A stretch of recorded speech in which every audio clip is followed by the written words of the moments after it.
Yeah. Welcome in. Welcome back to another episode of the Format Podcast Live. Yeah.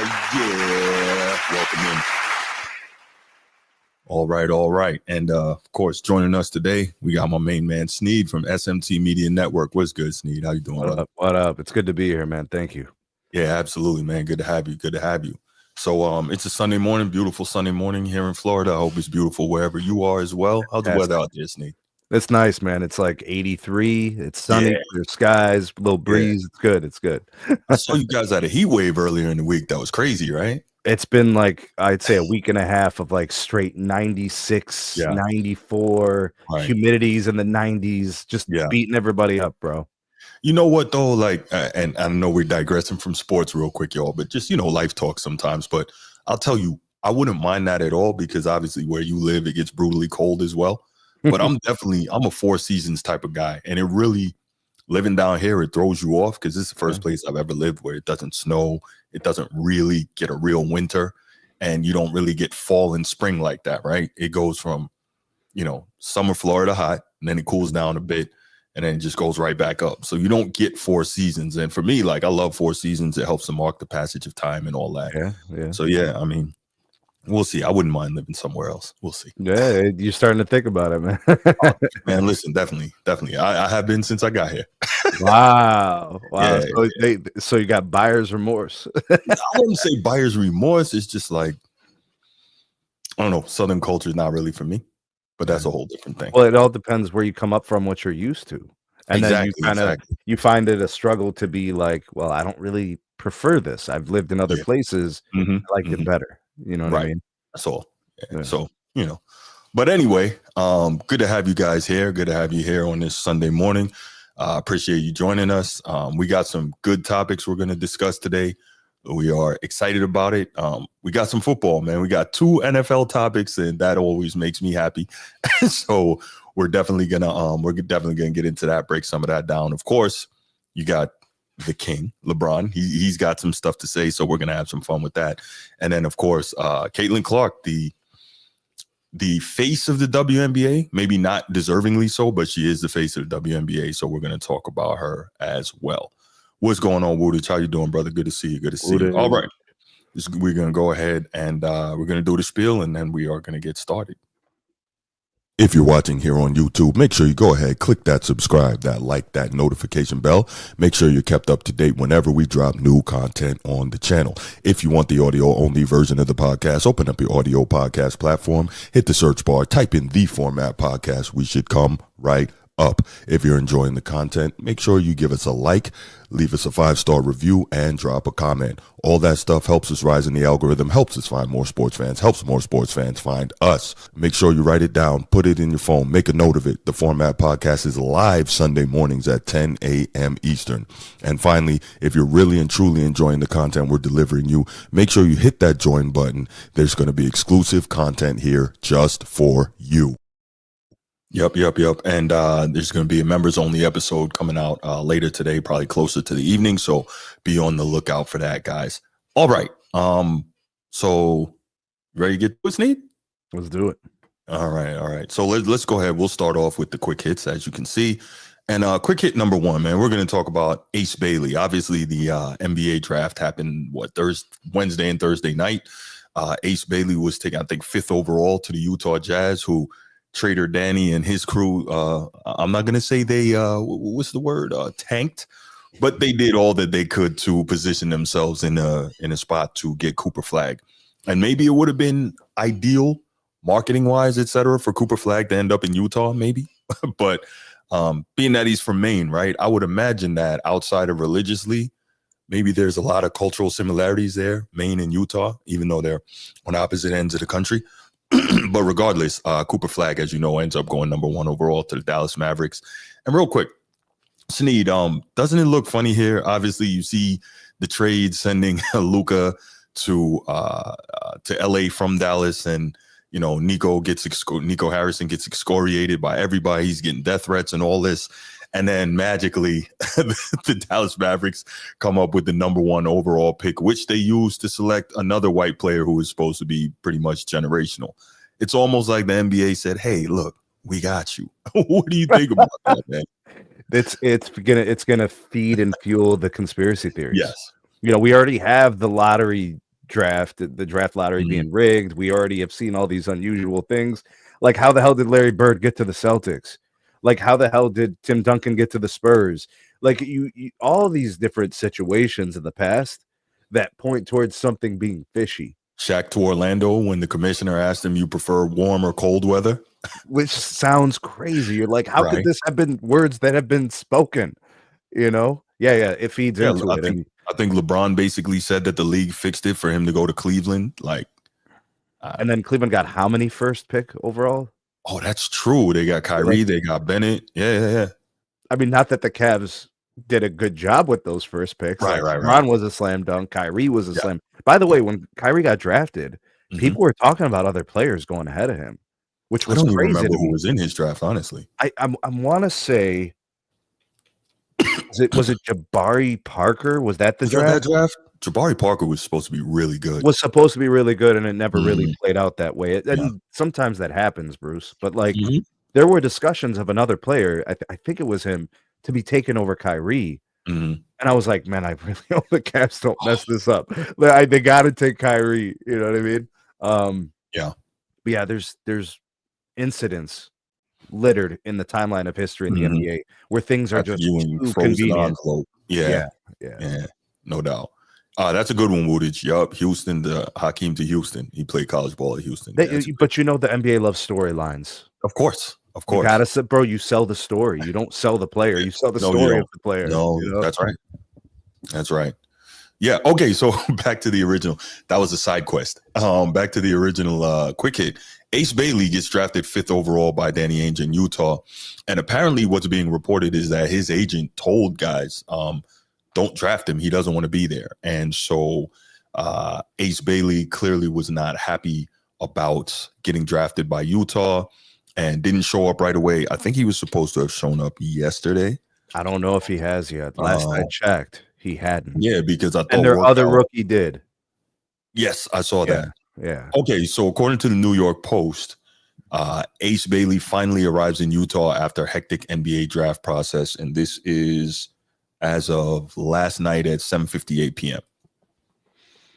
So apparently he decided he was going to be there. So this is interesting because Ace Bailey skipped workouts and interviews with some teams, etc.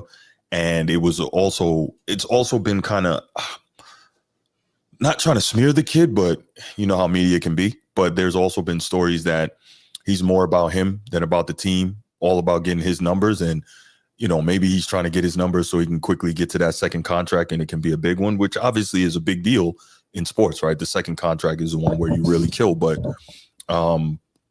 what are your thoughts on Ace Bailey and this whole Utah thing?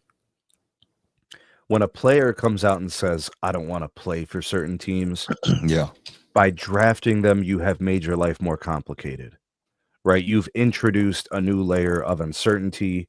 You've kind of, I don't want to say created the problem. Obviously, the player did, because they made it clear that they were not going to be happy. And an unhappy player is an unmotivated player who will never reach their potential. They're not going to exemplify professionalism if they're already publicly speaking and acting a certain way. Right. So I think it's to the advantage of that impacted franchise to just pivot and find a solution. Like the best option would have been them drafting and trading him. Right. I think in an ideal scenario, but the public already knows, the GMs around the league already know, we can get pennies on the dollar if they're going to move him, because he seems so disgruntled about the whole thing. We'll say, hey, you're going to be stuck with him. We want a deal. You know what I mean? They're operating from a position of weakness. It's unfortunate. And I don't know what his reasons are. I'm not going to put myself in his position, whatever they are. But it might be a lack of trust in the ownership group. It might be a lack of, he doesn't. At 18, what does he know about the ownership group, though? Well, anybody could be feeding his head. Anybody could be feeding his head. You don't know. Right. So it could be his parents. It could be his agent. It could be the wrong person saying the wrong things, but that's who's in his camp. That's what's on his side. Right.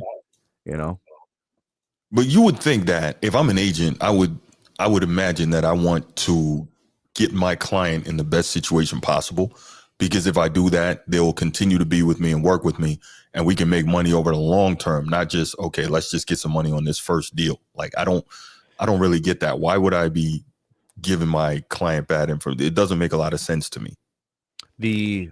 When people get involved, you get irrational behavior and decisions. You know, like you may not have an objective person advising him. You know, like for example, his second contract, the greatest potential of earning is from Utah. That's true. That's right. So if it is about money, it doesn't matter who drafts you. What matters is that you would stay for the second contract and get the maximum dollars. But still involves him playing to the best of his potential. There's a lot wrong with this, Bruce, and I think there's in a sense of entitlement. There's a sense of him trying to dictate his future, and I'm all for players being empowered, but some of these conversations should not have been public. They literally should have been behind closed doors, and the team could have returned more value. The team could have possibly moved him. These players often go about it the wrong way, especially when they demand trades and want to get moved. Yeah. No, I'm totally with you on that. I get what you're saying about not drafting a guy who doesn't want to be there because you're taking on the headache. The only thing I have is, you've heard me say before, I'm an order of things guy. And I believe that player empowerment is one thing, but you got to earn that. You have done nothing in the league yet. You are blessed that anybody at all wants to draft you. Furthermore, as a lottery pick, and you're going to have the nerve, as Stephen A says, the nerve, the temerity, the unmitigated gall, right, to freaking tell me you don't want to come here? So, Bruce, who's in his corner telling him the things? He's 18. Who's there with him? What are they saying? Yeah. He's naive. Clearly, he doesn't know. There's no prior experiences. Yeah, it's tough.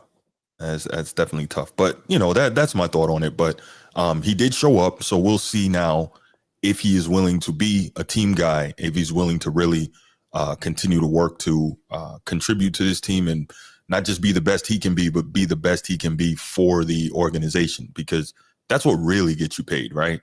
Not People just being the best. Bruce, that this guy's going to be a bust.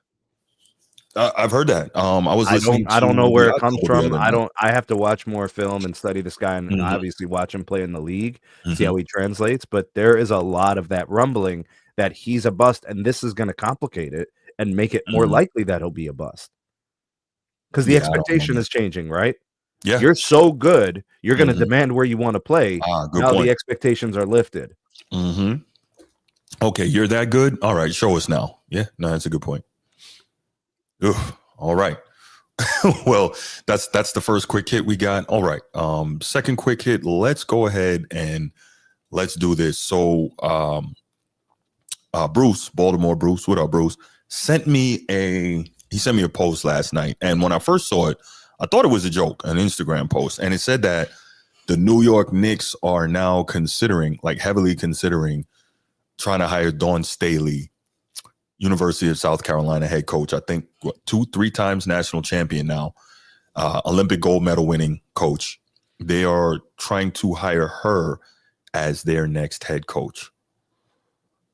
It's wild. Well, you first, man, because I got some thoughts and maybe some people will not like it, but you first. So we don't longer need to seek proof that they didn't have a plan. Correct. It is a foregone conclusion that these guys in New York were moving without true plans. They had a plan to develop a plan and didn't execute it. So that is clear. Their plan was to go after currently employed coaches. Where they do that at an organization that's been operating from positions of weakness for a long time. And then you're trying to move on to a coach, Dawn Staley, who has never coached in the NBA, is not a proven commodity in the NBA. Has never coached men. So there's no precedent of this, right? In the NBA as a head coach. Like, we've seen Pop experiment with his staff, right? We've seen Rick Carlisle in Indiana with his staff. You're starting to see some of that stuff happening. But we're talking about a team that is supposed to be a cornerstone franchise Yep. get experimental? Yeah. You don't want to do that. Did we see what happened in Brooklyn with a coach who lacked experience? We just saw the Lakers implode in the playoffs because of poor coaching from an inexperienced, uneven coach. It's you don't take chances in these positions. You're not hoping for good fortune. You're in a position to control these decisions, and you're making bad ones. And now, a coach who I didn't even know was looking to get in the NBA is going to go to the Knicks potentially? An unproven commodity with no experience on that level, with all these factors. The Knicks look lost. Yeah. Like they look completely out of sorts. So the first question I've got for you on that, if you're the Knicks, why not what's my guy's name? Mike Malone. Native New Yorker, born and raised in Queens. His dad was an assistant for the Knicks, so he grew up in the building with the organization. He's a championship coach. Why not Mike Malone? I'll tell you why. I haven't even heard of it, and I didn't even hear that the Knicks reached out to him. It's one thing if they reached out and he said no, go. I'll tell you why Mike Malone is not a candidate for the Knicks job. Okay. Michael Malone was pushed out of Denver because of civil unrest within the organization. Right. So now he looks like a problem. And the GM of the Knicks, his name is, it escapes me now. I think these guys want extreme control. And Mike Malone's wants autonomy. They're not going to be seeing this organization the same way. They want a coach who's going to be good, moves the needle as a hire, right? The optics, but they want a coach that they can control. Tom Thibodeau is an old school guy that wanted more control, right? But was not afforded it, and that created a rift within New York to some extent. I'm not saying it was public. I'm not saying they were fighting. I'm saying that they were not on the same page, and they didn't see. And that's what they do, Bruce. They fired Michael Malone when they started losing games. They couldn't fire him while they were winning games. Right. That doesn't make sense, right? Yeah. But Michael Malone was a champion. He's viewed as problematic, having issues with the GM and management. He's going to have a hard time finding a job in this NBA. Well, I'll tell you, that's crazy just on this. And I get what you're saying, but that's crazy on the strength of Doc Rivers, who coached my Celtics to a championship. Really, I think Tibbs coached my Celtics to a championship. But anyway, Doc Rivers coached my Celtics to a championship in 2008, and he's been getting jobs ever since then off of that one ring, despite numerous playoff flameouts. So I really don't get why Mike Malone can't get a job. Again, a native New Yorker, a guy the fans will get behind, and a guy who's a champion. But to your point, clearly the Knicks are just nicking, right? They have no plan. This is a team that got further this past season than any team since 1999, quarter century, right? Get to within a game of the half of the NBA Finals. Tom Thibodeau is a former coach of the year, and he's a guy who is the third winningest coach in franchise history. And they got rid of that. Yeah. Like, what are we doing? What are we doing? The Knicks are nicking of the highest order. The absurdity. The absolute. And they don't have someone in house that you're like, there's going to be the succession. Like, that's not there. So there really is no backup plan. There's no primary plan. Their plan was to go try to get Ime Udoka, and then that didn't work. And their plan was to go to Jason Kidd, and that didn't work. Now we're talking about Don Staley. Yeah, so let's get back to that. Do you remember Steve Nash in Brooklyn? Yes. Which was weird because I think KD was the one who wanted him there, but then I think Kyrie was like, "We don't even need a coach," or I can't remember which one of them said it. But this is what happens when you don't have the credibility. This is what happens when you don't have the experience. Why do you bring experienced coaches to positions like this? It increases the likelihood that the ship can be steered. When you don't have a proven commodity, it involves more risk. I look at past performances to dictate the present and the future. That's correct. So I don't know what the future of the Knicks is with Don Staley. There's no track record. Steve Nash, there was no track record. We don't even have recreational basketball records of him as a coach. So what are we? That's a great point. Like, and this is what I speak to about JJ Redick. There was no proof that he should have been the coach. Well, I think he did say he coached third grade girls, and I think he coached them to a championship. So I'm just saying,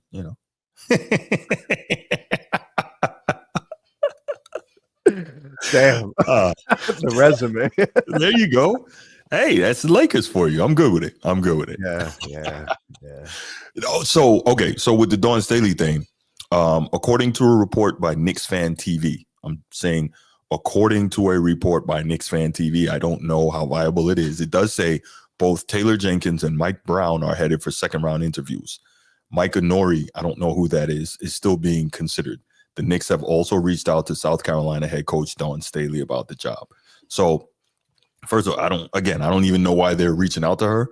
Maybe it's a requirement that you interview a protected class, but they would have met the requirement by interviewing Mike Brown, right? So I really don't know.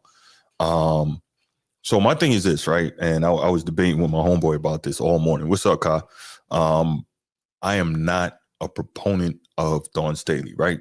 Clearly, she's an outstanding coach, a gold medalist, 2-3-time national champion at South Carolina. Cool, do all that. Continue to coach women. Like, why do, in all seriousness, like, and this is no shot at women, but why would you try to introduce a woman coach into a room of testosterone-filled alpha males to try and lead them? Like, does that sound like it's going to make sense to you? It's risky. Yes, it's risky. There's a piece to this where it backfires completely, and then we're going to say this was the worst hire ever. There's different pathways that these things could play out, which is why I keep saying go with proven commodities, because you increase the likelihood of it working. Because there's a history and a track record of it working. If they're trying to be innovative, which I've not known the Knicks to be. That's correct. But if they're trying to be innovative, they're trying to change the way they do business. Well, then that's one thing.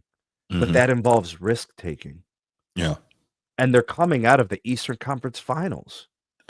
It is almost a foregone conclusion that they're going to regress. What version of the next year involves Dawn Staley being the coach and advancing past the Eastern Conference Finals? None. Plain and simple. I think it's just dumb. I think the best move here, based on some of the names we heard from this report by Knicks Fan TV, Taylor Jenkins, Mike Brown, Mike Nori, again, don't know who he is, but we know how good Mike Brown can be, right? We saw him do an outstanding job in Cleveland. We saw him do a good job in Sacramento, and then somehow get, that's good, being involved in the X's and the O's and the management of players. Like there's history, there's proof, correct. there's tangible evidence that this guy can coach. Yeah, absolutely. Yeah, so I know these quick hits went on a little longer than usual, but I'll just say it plain and simple. I don't believe Dawn Staley is the right choice. I don't believe that she can lead a group of alpha males. Just don't. And that's no shot at her. Continue to do what you're doing. Continue to dominate the women's game as you've been doing it. Continue to do that. That's great. Stay there. You want to go coach in the W? Go coach in the W. That's fine. Wouldn't that be a more natural progression? Yes, absolutely. And think about it. You mentioned earlier Pop experimenting, I think, with oh man, what was her name? She was a great player too. Yeah, she was a great player. It's not super. Ham. I can't. Oh man, I cannot remember. Let me look that up real quick. But the point is, I think more so she was able to do that because she knew that Pop had her back. Becky Hammond. Thank you. Yes. So I think having a guy with the gravitas and the and the power within the organization of a Greg Popovich having your back, that helps a whole lot. Sure. So yeah, absolutely. And the structure of the organization, right? Yes. Like there's security, there's stability, there's structure, there's hierarchy, there's all these things that you need to withstand difficult, tumultuous stretches. And then when the things are good, and when they're bad, they don't stay bad. The Knicks have none of those things. Nope. Yeah, just you can clearly see, man, at the end of the day, they had hope, and we know that they're going back into the trash heap, man. Just an absolute, just terrible decision making. As a Cavs fan, I'm cool with it, bro. As a Celtics fan, I'm good with it. It's just sad, though. It's just sad. Yeah, I mean, the NBA is better when the Knicks are good. Yeah, absolutely. Right? You got the largest market within the country. It's them. It's LA. It's Boston. These big teams, when they're thriving, the league is powerful. Absolutely, no question about it. All right, Joel. Those were supposed to be quick hits, but those topics were a little more in depth than we expected. But those were nuanced, bro. There's nuances to this. You know? I gotta stop choosing nuanced topics for quick hits.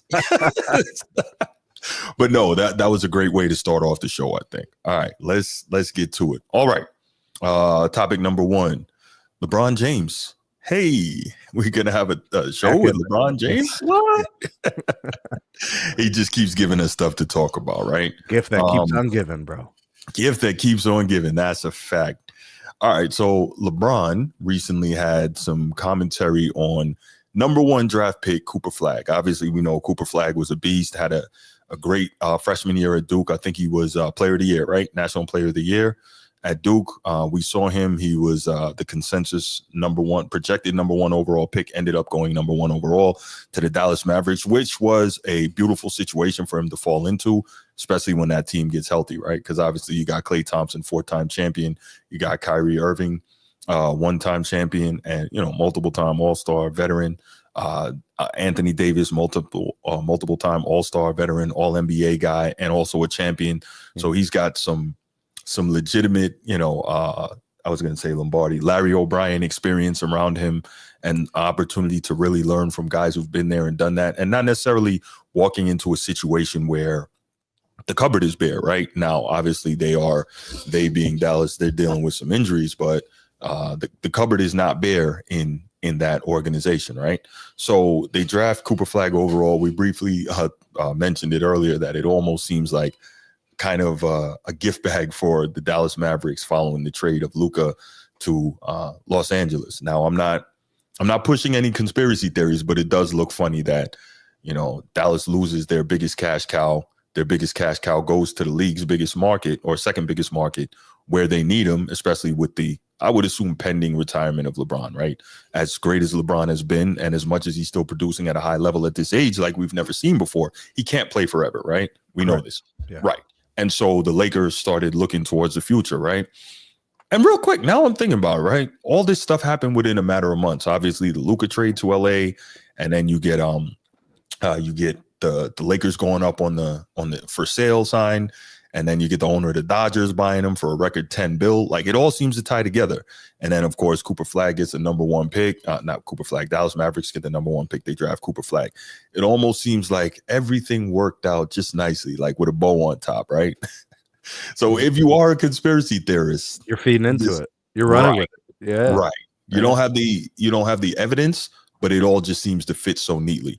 Right. So anyway, first, let me ask you, what do you think Cooper Flagg is going to be on this level? And then we'll kind of get to some of LeBron's comments. So there's potential. Yeah. So the discussion about the potential, there's the ceiling, there's the floor arguments, there's comps, right? That's really what people like to do. They always try to do comparisons. Like, here's what he's going to be. And usually comps are wrong, like a majority of the time. But because of his orientation in terms of his skin complexion, everybody's always going to jump to Larry Bird.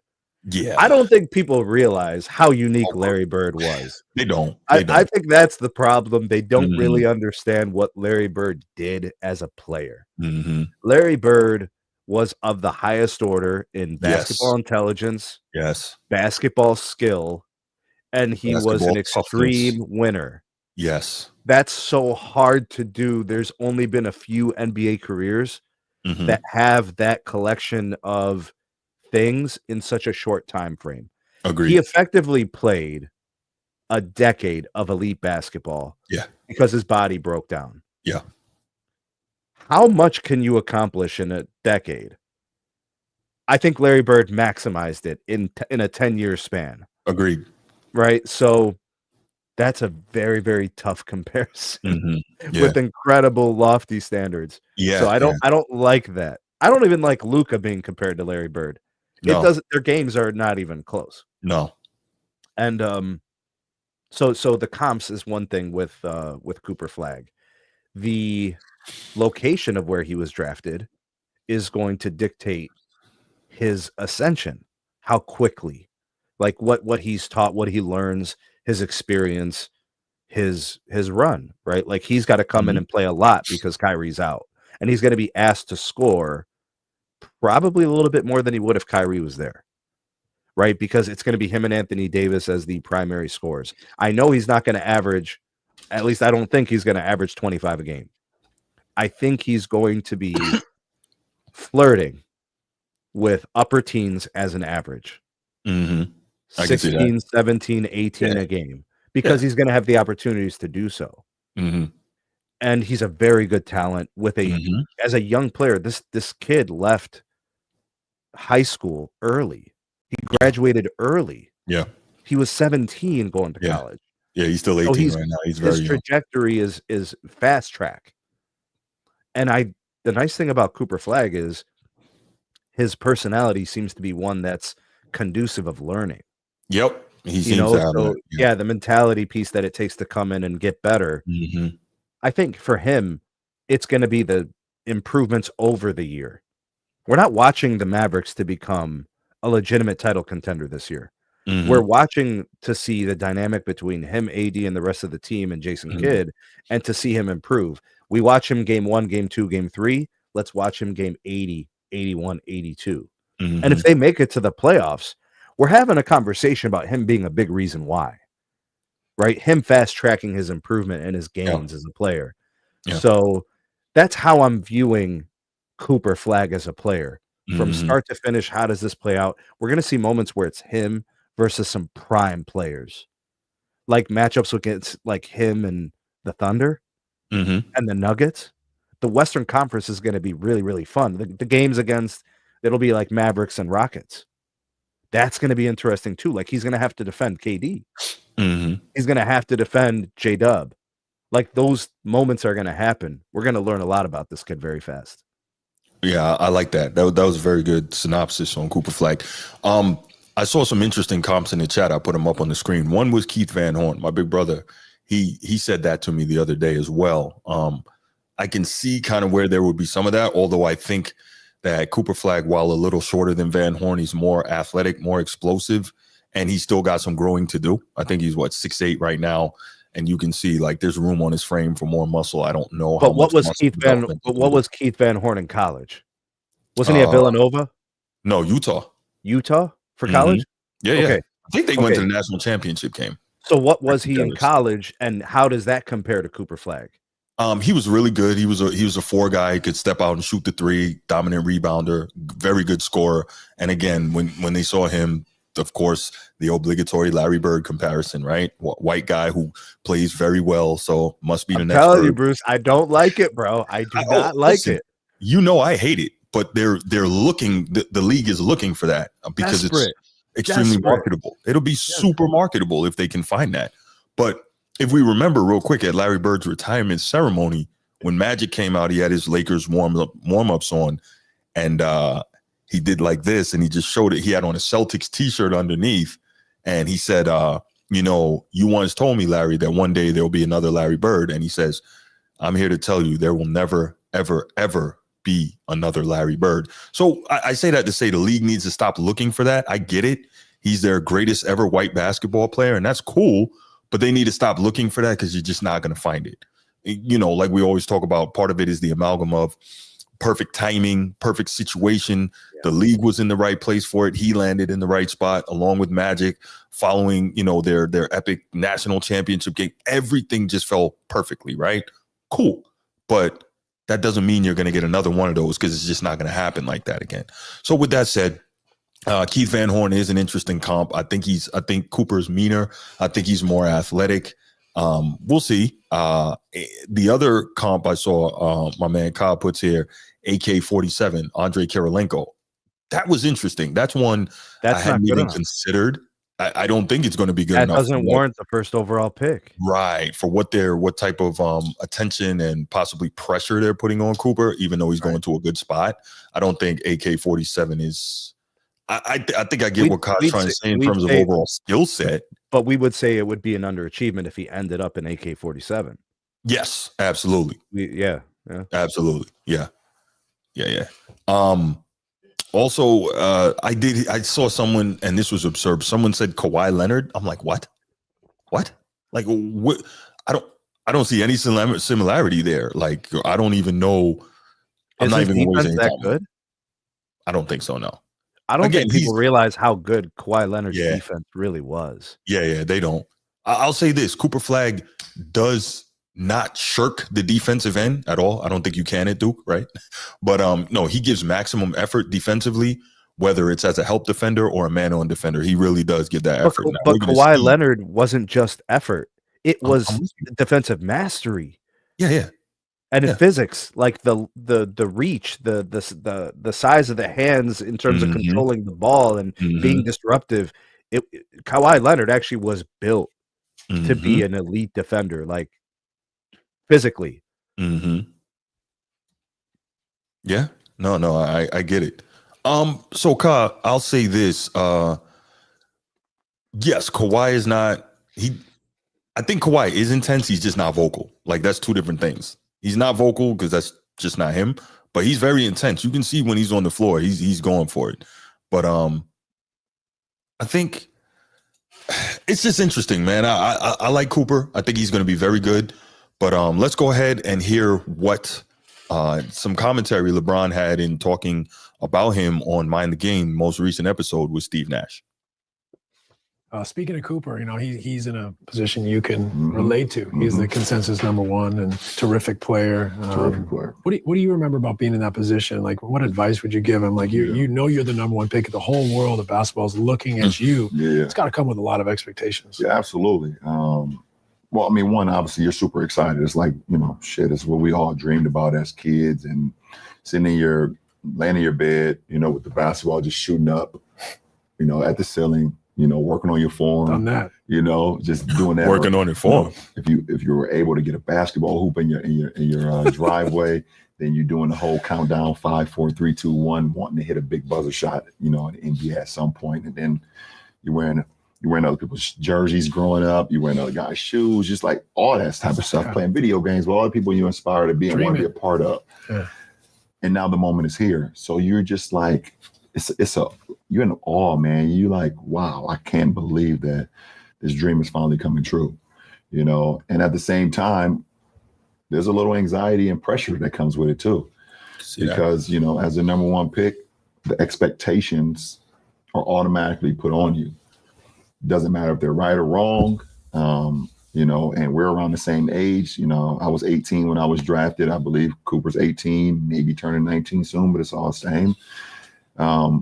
But it takes time, man. It takes time and the expectation to wanting to put a 18-year-old, 19 kid in a position where he's like, he needs to be great right away.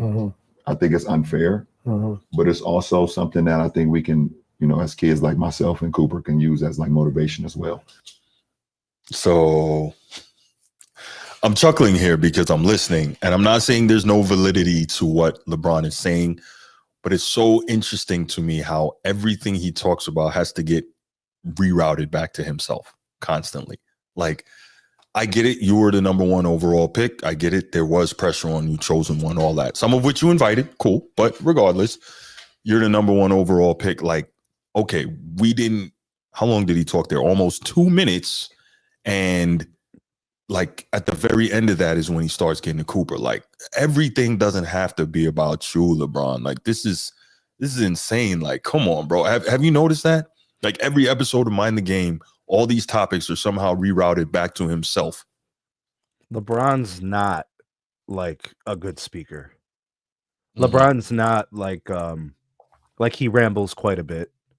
His pathway to the point he's trying to make takes a lot of words.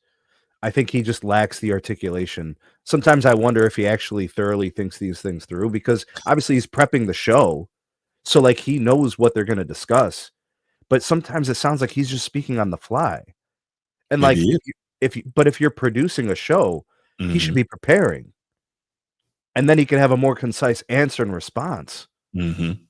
So like to me, it just seems like he's sometimes just rambling, and then poor articulation gets people saying, what is he even trying to say? Like his inability to properly land the plane as he's describing it makes people kind of be like, sounds terrible.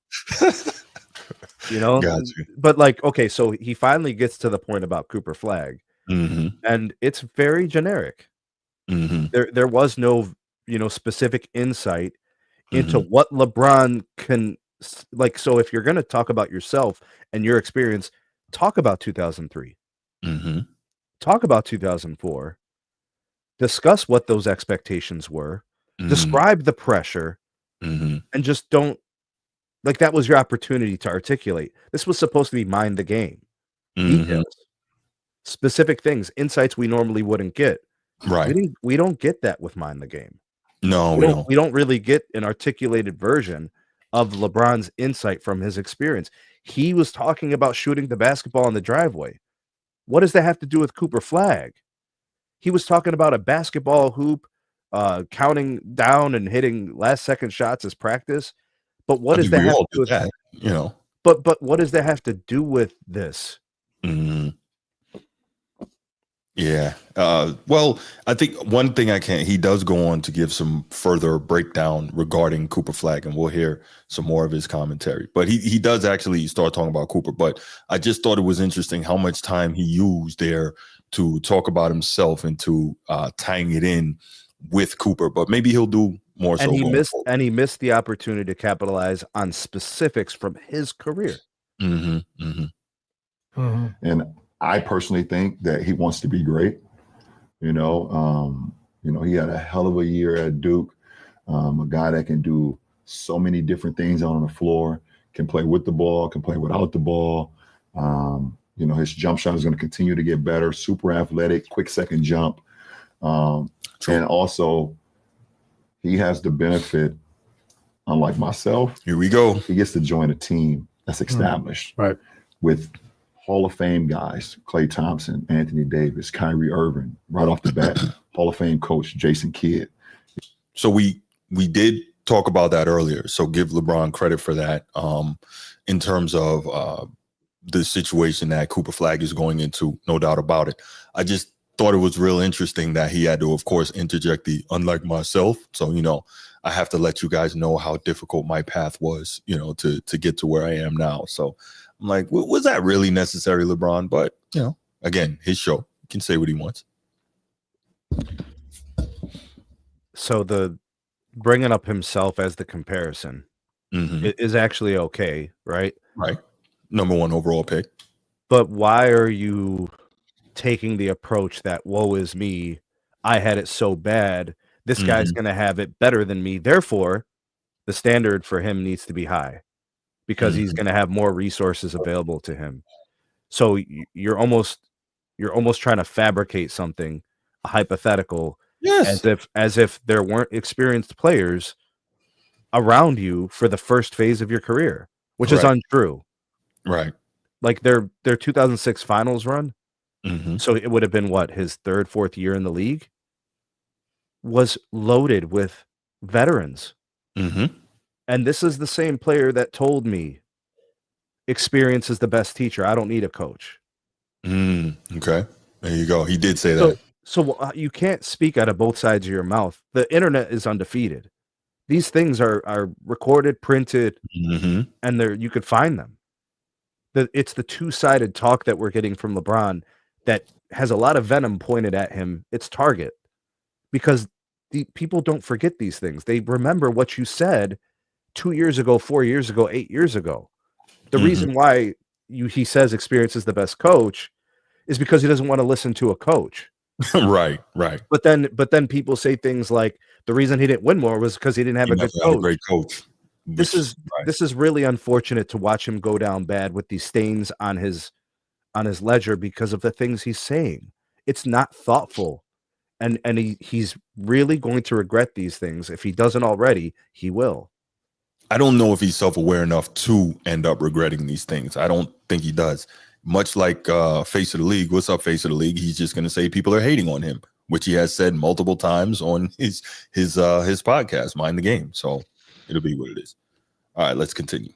You know, these guys are like, they can give him the whole blueprint while he continues to learn what his blueprint will be. And I think that's going to be an incredible thing for him to have that type of presence, that type of leadership, that type of, just basketball IQ and knowledge around him every single day from those pieces. So I think he's going to be amazing. Yeah, and an environment, right? That's not we're the worst team in the league. Right. We're going to try to develop bad habits. Right. You know, that happens too, man. You get guys that you never know what their trajectory should have been, right, based on if they were in a toxic environment or a losing environment or an environment that had great habits. So unique. And we forget, right? But the player, obviously now he's such a world-class player, but he's playing for championships right away. Yeah, like that's a totally different. That's a very unique position for a rookie. Yep. Did you play with Cooper in the summer? Were you in those practices? Yeah. He was on the development team, on the select team, we call him. Yep. Yeah, and he played extremely well, man. Yeah. I've been watching Cooper for a few years because my son played AAU basketball on the Nike EYBL circuit, Bronny. So, we would be in tournaments either in like, Peach Jam in Georgia or Kansas City or Dallas or Indianapolis. And, Cooper, unlike a lot of kids, he played for his team out of Maine. Right. A lot of these kids are going to recruited, whatever. Him and his brother and a bunch of those guys they grew up with played on I think they were called, I forgot, it was Maine Select or something like that. But he made them competitive, versus teams that were stacking teams. Yeah. Him and his brother. I thought that was just super cool because that was how I remember me. That's how I was. I played for the Northeast Ohio Shooting Stars. Like me and my guys grew up playing together and happened to play all the best teams in the country. I just thought that was super cool. So a couple of things there. I see you laughing, Steve. A couple of things there. It was the exact thing you said. You're like a basketball prophet. It's so easy. He always has to bring it back to himself. So first, also look how he tied in Bronny there, right? Mentioning Bronny and Cooper Flagg together. Come on, that's not good. But anyway, he had to bring in Bronny. Okay. And then secondly, when he has the nerve to talk about guys in AAU teaming up, I guess that's where he got the idea from, huh? This, he is the king of teaming up. So why did he? I guess he realized in AAU, wait a minute, I'm just playing with my regular team and all these guys are super teams. I'm not dealing with that anymore. Because he was complimentary of Cooper Flagg and what he accomplished. Absolutely, in that context. Absolutely, and I will say, it's I lost my thought there. But it's I don't know, man. He you can see, very self-centered, very narcissistic. Everything has to come back around to him. But in his defense, he absolutely was super complimentary of Cooper Flagg. So got to give him credit for that. American Friedman, great point. ESPN is marketing Bronny versus Cooper Flagg in the first Summer League game. I gotta see this. Right. Well, I would be shocked if Bronny is anywhere near Cooper Flagg on defense. Yeah. I mean, Cooper Flagg is a pretty fantastic player for his early stage of his career. Agreed. College, going into pros, he's very, very good. Anybody with an eye for hoops that has seen great players develop over time, they see a lot of those things in Cooper Flagg. Mm-hmm. When I watch Bronny play basketball, it's uninspiring. I don't see the claims of 3-and-D. I don't see the claimed athleticism. I see a lot of regular abilities. I see a very regular young player. Yeah. With actually, there's certain things that a young player who has the potential to be great, there's certain things you see. I don't really see those things yet. Right. So. Yeah, great point. So Power of a Horror says, the great point, Ka. I thought he played with Big Perk in AAU as well. He just finished telling us that he just played with his guys from Northeast Ohio. And K Perk always says that they played together on the same AAU team. And K Perk is from Texas. Yeah. And K Perk was, I think he came straight out of high school. So he was one of those dominant All-Americans as well. He didn't go to college. So something's not adding up here. LeBron being disingenuous? No. LeBron not telling the truth? No. This can't be right. Okay. It's a very incomplete perspective, and it's a very self-serving perspective. Always. That's the one thing when you listen to this guy, like almost everything he says is super self-serving. But we got what we got. But I do want to give him credit that he showed Cooper Flagg a lot of love. He didn't, come out and diss him, but I think it's interesting. All right, so let's do this, Sneed, man. Let's go ahead and let's open up for some calls. Let's take a couple calls because I'm sure somebody will have something to say. We're going to need face of the league to call in. We are going to need that face of the league. Probably not going to do it. No. So the number is 904-219-8264. 904-219-8264. It's on your screen and it's scrolling across the bottom. We would love to hear from anybody who wants to call in, give us their thoughts on LeBron's commentary and our commentary, right? Because, obviously we're just hating. So I would like to hear someone talk to me about this hating and explain how. Note, no one said that LeBron wasn't saying a lot of true things because he was. We're talking about how he framed it in order to, of course, prop himself up as he always does. That's funny. Sometimes I just want to let it ring just so I can listen to that. Good morning, Steve. How you doing, brother? Good, brother. What's up, Sneed? Steve, what up? Excellent, man. How are you? Hey, I'm on the road, so if I break up, it's because I'm on the interstate. I'm driving home from Kent. Okay. But I caught the second half of this topic, but I just wanted to call in just to berate the both of you guys for being haters. It's insane to me how you guys listen to the greatness speak. I mean, he was just dropping bars, and the fact that you guys are cackling and laughing, diminishing the greatness that came out of LeBron. I mean, I think it's despicable. I think it's absolutely despicable. The fact that LeBron needs fact check over his AAU pass is disgusting. And let me say this. It would behoove the conversation if LeBron did not circle back every topic about himself. Agreed. Just to push the narrative of how great he really is. Even though the topic's not about him, it's always about LeBron. I just had to call in and chastise you both for the disrespect on LeBron. It's insane that you guys go on air doing this stuff. It's nonsense. Well, you know what? I'm not going to speak for Sneed. After this, I'll go make dua and ask for forgiveness. I'll say for you, Steve, I'll say some Hail Marys, and I will try to be forgiven for my disrespect and my snide commentary towards the king. You're right. Well, I appreciate it, but in all seriousness, it is insane. Like, I don't think LeBron said anything wrong. He did give Cooper his due, which was good. But it is pretty insane that a 40-year-old man with the attention and the brand that he has to make everything about him. It's kind of crazy. In all honesty, it's like listening to a 15-year-old girl talk. And I think this goes back to some of the comments you've made in the past about a lot of this is like the lack of that masculine mentorship in his upbringing, I think, where it's like, dude, we already know you're LeBron. You're literally on your own podcast. You don't have to make everything about you all the time. It is kind of pathetic. It's kind of sad to see a grown man have to do that. But yeah, I just wanted to give my quick thoughts and have a little fun on a Sunday morning. But I'll let you guys keep it pushing, and y'all stay blessed.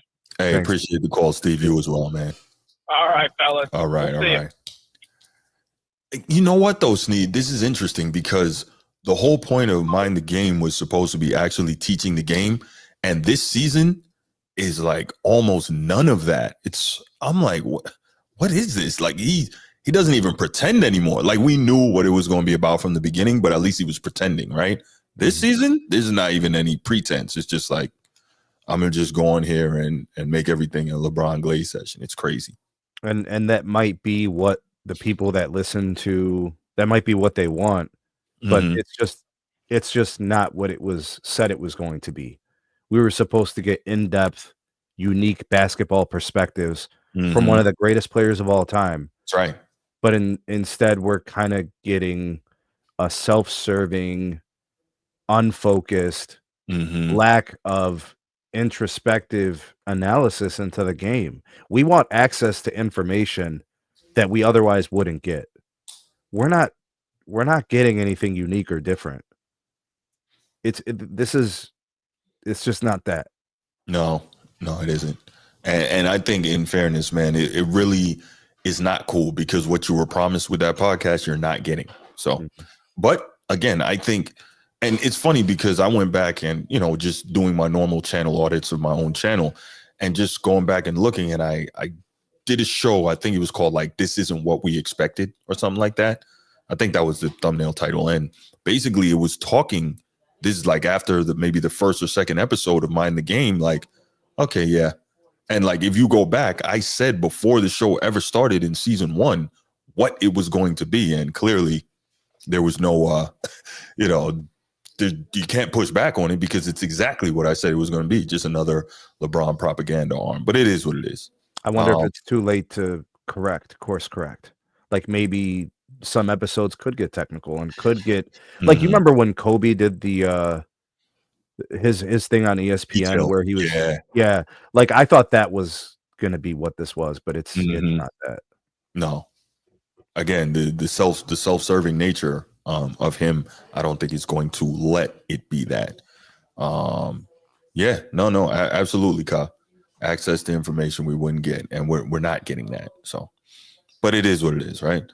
Okay, I guess we're not going to get a call from Face of the League. It doesn't appear that way. So maybe next time. Maybe next time. Is there anyone that disagrees with my stance or Sneed's stance, or the commentary that we made, that wants to call in?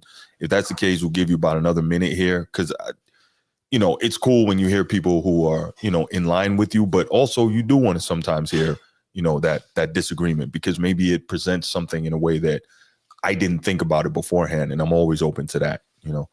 The one thing that can't be overlooked is LeBron is extremely influential, clearly, and there's going to be younger players, younger people who are going to view this and say, like, this is normal, this is fine, this is typical, this is okay.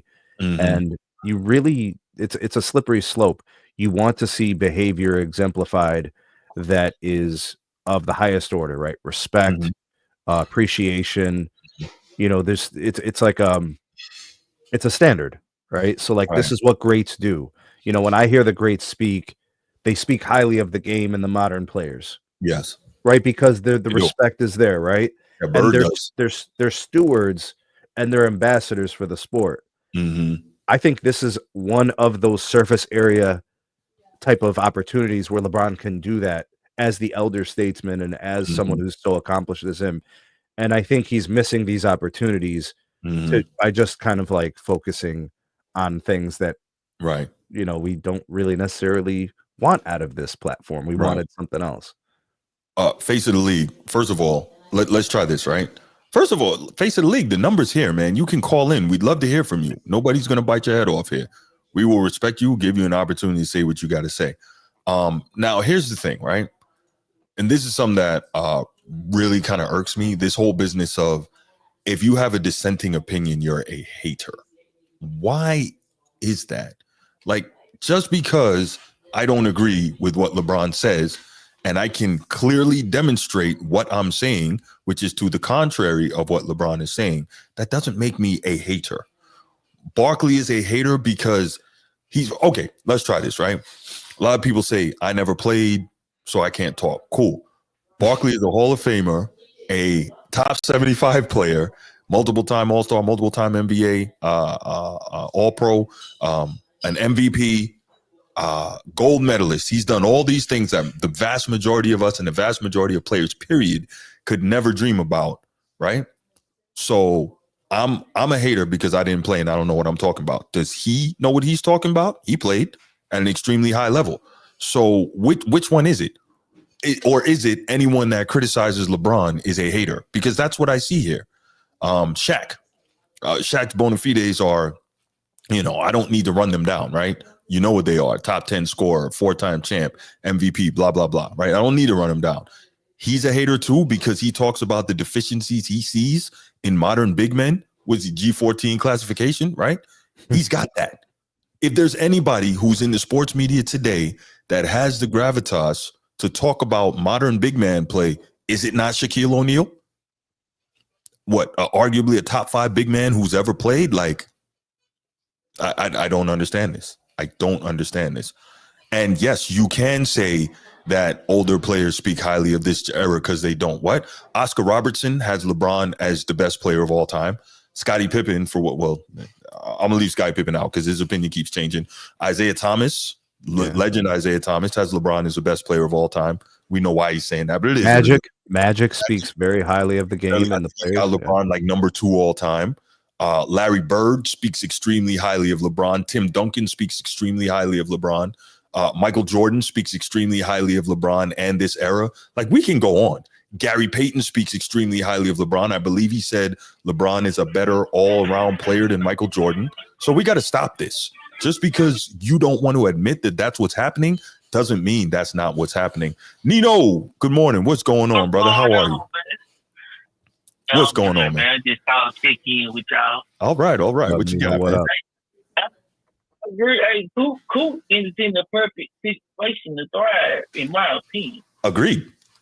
He able to play D, 3D. We're not really. It's gonna be 3D because Kyrie gonna have a ball. But if the coach, to me, is gonna be pivotal in this situation, and help, of course, with Kyrie and AD, right? Mm-hmm. But if you get a coach that can grab him, put a system in play while he's young, they got a chance to make real damage with him being a factor. He don't have to be the guy. Right. He's not gonna be the guy unless we all be shocked, but he don't have to be the number 1 guy right away that make all the plays, have the ball. Right. Jason Kidd actually said he's looking forward to allowing Cooper Flagg to play some point guard during summer league. So that should be interesting. I guess he wants to see the different ways that he's going to be able to utilize him within his system. So that should be good. Ooh, he said that. He did say that. Mm-hmm. That would be like a glitch because he's a great. I ain't put him a great yet, but I think he's got the potential to be a great player. Agreed. And to me, Kyrie plays better off the ball in a way. Yeah. No, Kyrie got shooting guard skills. I'm with you. He got shooting guard skills. So, and I know this ain't got nothing to do with Bron or Cooper Flagg. Okay. But I didn't see you. I've been waiting on you for 3 days. I don't know if I missed it or what. What is going on with this Ace Bailey, and where do you think this come from? What is? Did you address that? We briefly talked about it. Well, it was supposed to be a quick hit, but it got a little longer than that. But yeah, we talked about it at the beginning of the show. Hey, what was your thing? I had to go back and watch because I've been waiting. I said, I know Bruce ain't gonna let you slide. No, I didn't like it at all. Snead actually made a very good point about not drafting a guy who doesn't want to be there because eventually he's just going to become a headache and you're stuck with that, or you're going to have to find a way to trade that player. And my opinion was the converse, like, nah, you are blessed and you're doing what so many people dream of being able to do in terms of getting drafted, and not just getting drafted, but getting drafted as a lottery pick. And you have not proven anything in the league. So you don't get, in my opinion, you don't get to say where you want to go and where you're not going to go.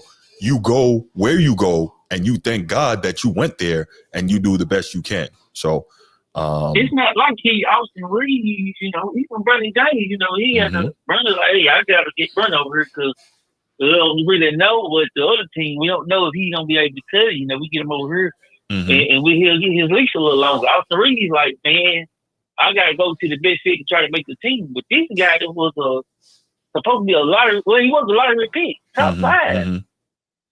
What in? But is it hypocritical for us to feel this way and not just feel all the way we felt about like Eli situations, you know. Because I'm with you. I'm like, man, dude. Do you think he's like? Go ahead. What do you think about that? I didn't like it at all, man. I honestly didn't like it. And I hear what you're saying about the Eli piece. Obviously, different sport. I think where you land in football means even more than where you land in basketball, because basketball is a sport where if you're good enough, your individual talent can lift a team much more quickly than I think it can in football. You just need way more pieces in football to be successful. So I totally get what you're saying. And in general, I don't agree with, you have not proven anything yet on the professional level, but you still trying to dictate where you go.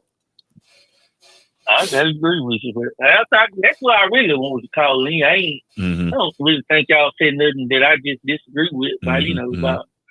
About Brian Cooper Flagg. It wasn't nothing really just too, everybody got their own opinion. But that's what I really wanted to know. I said, man, I can't believe Bruce gonna let this slide. Nah, we talked about it, man. All right, man. I holler at y'all, Sneed, Bruce. All right, appreciate the call, man. Appreciate you, man. All right. All right, so I wanted to just address a quick couple things. I wanted to address a quick couple things from Face of the League in the chat. So Magic doesn't crap on Luka any chance he gets, but he did talk about how Luka needs to take his conditioning more seriously in order to be better. So Magic didn't even really talk about Luka like that until Luka came to the Lakers. So we know Magic is Mr. Laker. He is going to talk about the Lakers because he loves them. He bleeds purple and gold. He wants them to be successful. And if you have a guy that's going to be that next guy, he's going to tell you what needs to happen, because besides maybe Kobe, who else is better to tell you what needs to happen in order to have success than Magic Johnson, man? Cut it out. We're not doing that. Next, Cooper is being set up to succeed. Haven't seen a black number one pick land on a contender since 79. So Patrick Ewing in 85, I believe they were a playoff team the year prior, right? Bernard King was killing at that time. Hold on, Bruce, real quick. Yeah. The Mavericks are a number one contender? No. He says he's never seen a black number one pick land on a contender since 1979. He didn't say a number one contender. Is that true? It's not true. Patrick Ewing landed on a playoff team. Tim Duncan landed on a playoff team. That was in the Western Conference Finals, 2 years earlier? He landed with a similarly positioned player who was all-time great. Yes. Like Defensive Player of the Year, League MVP, great. Mm-hmm. Exactly. So, right, Nino, Tim Duncan. That's what we said. So Tim Duncan. What we're seeing right now is reaching. Yeah, there's definitely some reaching going on. There's desperate reaching to try to shit on other players. Well, who landed in good positions and were able to then execute a great career. See, you can get a situation and you can get an opportunity and squander it. That's true. Carmelo Anthony squandered his opportunities. He is a case study in squandering greatness. Mm-hmm. He left meat on the bone. Right. His career could have been very different, but he was the architect of his career. There you go. Okay, well, let's go ahead and we'll take it to the next topic. I guess we're not going to get a call in from Face of the League. I guess we're going to continue to see I would have loved to talk to him.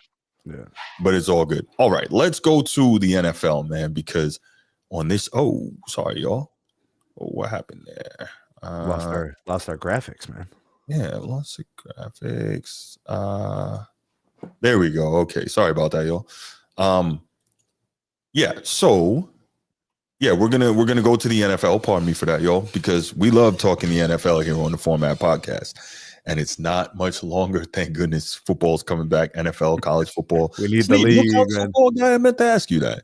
I do. I follow it a little bit. Not as much as I used to. When I was in college, when I was in high school, I followed it more closely. But as long as my Buckeyes are competitive, I'm in tune with it. Absolutely. Listen, I don't hate Ohio State, but needless to say, I don't feel good about them because they beat my Irish for the national championship last year. But I don't have undue dislike for Ohio State. Yeah, but I mean, you're only speaking to it from the fandom perspective. Of course. I still think you're capable of offering objective commentary and perspective. Yeah. Absolutely. And that's what we try to do here. It's tough. It's tough. The fan side is always very strong, right? It's a powerful force. It is. Absolutely. But let's go to the next topic, man. This I thought was a really good note here. Todd Bowles and Jason Light, the head coach and general manager of the Tampa Bay Bucs, both got extensions. The exact terms of the extensions weren't put out there, so we don't know how much money they are. But Todd Bowles, I think, got an additional 3 years, and Jason Light, it just says a multi-year extension. So let's start with Todd Bowles, man. Really good on him.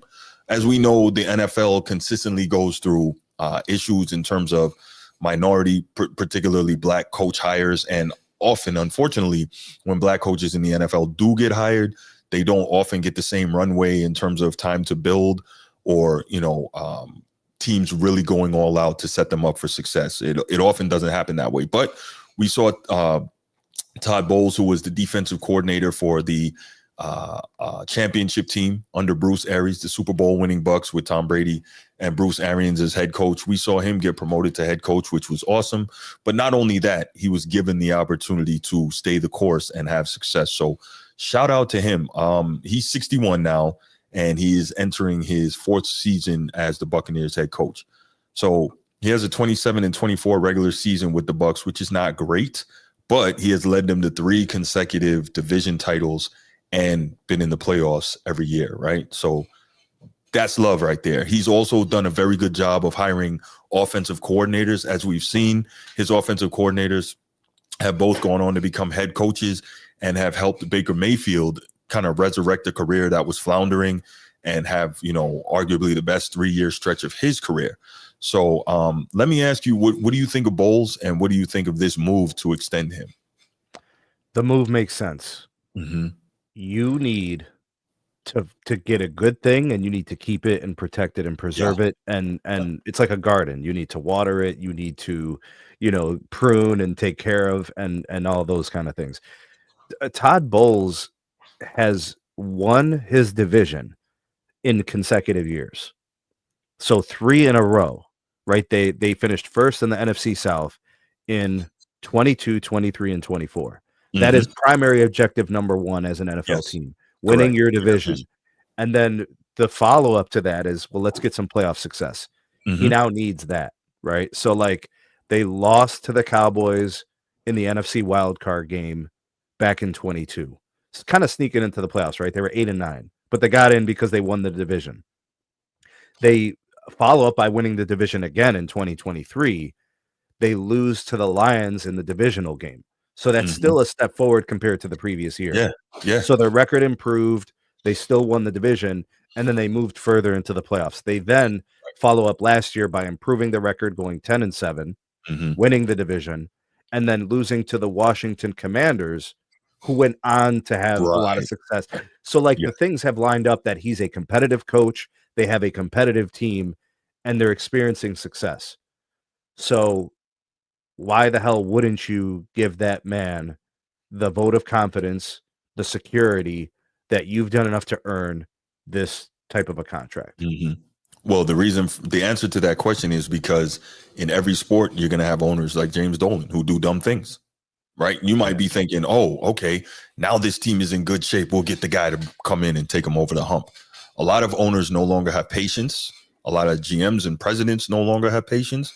And so they're like, okay, this guy's taking us as far as he can take us. Get him out of here. We'll bring in the next guy. And they end up ruining everything. Yeah. So I think continuity is very important in sports. And I think it was a great move to extend Todd Bowles. I like it a lot. He's the first coach to ever win 3 straight division championships with the Bucs. Which there's been Tony Dungy in Tampa Bay. There's been some quality guys. Dungy, John Gruden, Bruce Arians. You've had some good coaches down there, right? So and again, I'm really impressed with the offensive coordinator hires, because even though he's a defensive guy, he hired good guys that really helped his offense to continue to flourish. And this is an offense with a lot of weapons and really good quarterback play. Obviously, everybody knows I'm a fan of Baker, touchdown maker. But again, he's had the best stretch of his career, and they have done a great job surrounding him with weapons. And we'll talk some more about those weapons when we get to GM Jason Light. But I think it was a really good move to go ahead and extend Todd Bowles. And here was his statement towards the Glazer family who own the team. Quote, I'm extremely appreciative of the confidence that the Glazer family has shown in my abilities to lead this football team. My family loves Tampa, and we're looking forward to delivering more great moments for our fans in the coming seasons, unquote. So, hopefully he will have the opportunity to finish that out, continue to have success, and build the team. The teams at the top of the NFC are tough. If you're Tampa Bay, you can only hope that the NFC North will cannibalize itself and make things a little easier for you come playoff time. But at the end of the day, you still got to get the job done. And quick side note, Tampa Bay is heading towards South Florida. How is it they have figured out how to be able to play in inclement weather and the Dolphins can't? That just occurred to me. What's that about? Maybe it's not exactly the same. I don't know. I just thought about that. I'm like, what is this? The weather patterns in Florida can be very, very regional. So northwest, northeast, central, south could be different. So it's there's little pockets of Florida that are more prone to devastating hurricane impacts. Yeah. So it can vary a little bit. Mm-hmm. Yeah, I just thought that was interesting because don't try to put the Dolphins in any type of cold weather. They will lose. It's just you're speaking from that. Yeah. Well, that's a mentality thing. I thought so.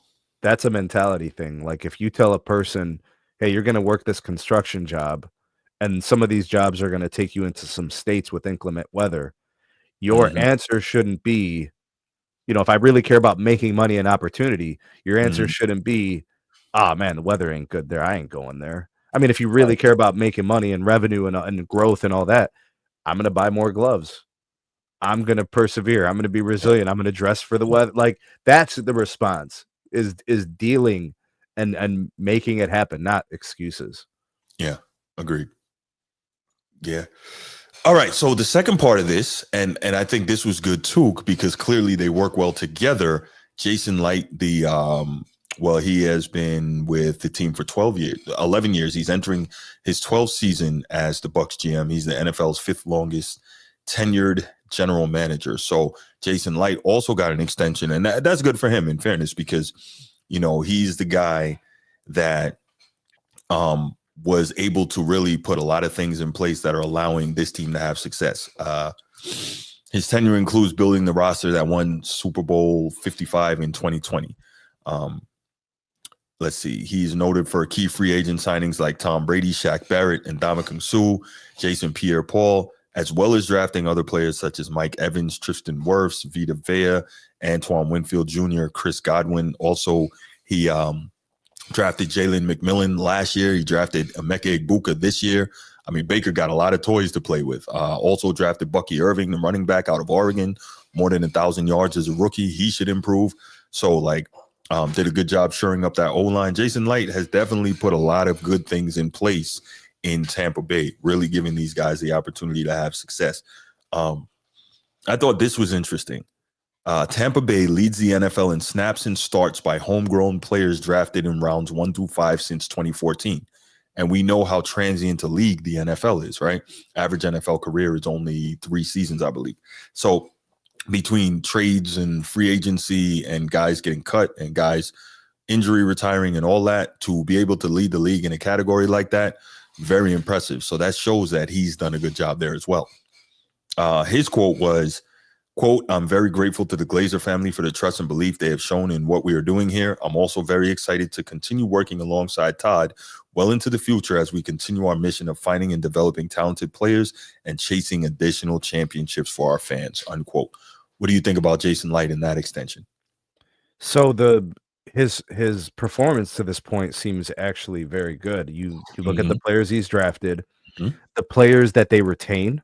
Yes. Right. And develop, when you think about coaching staff and then the team management that's drafting players, right, and then hitting on the free agents.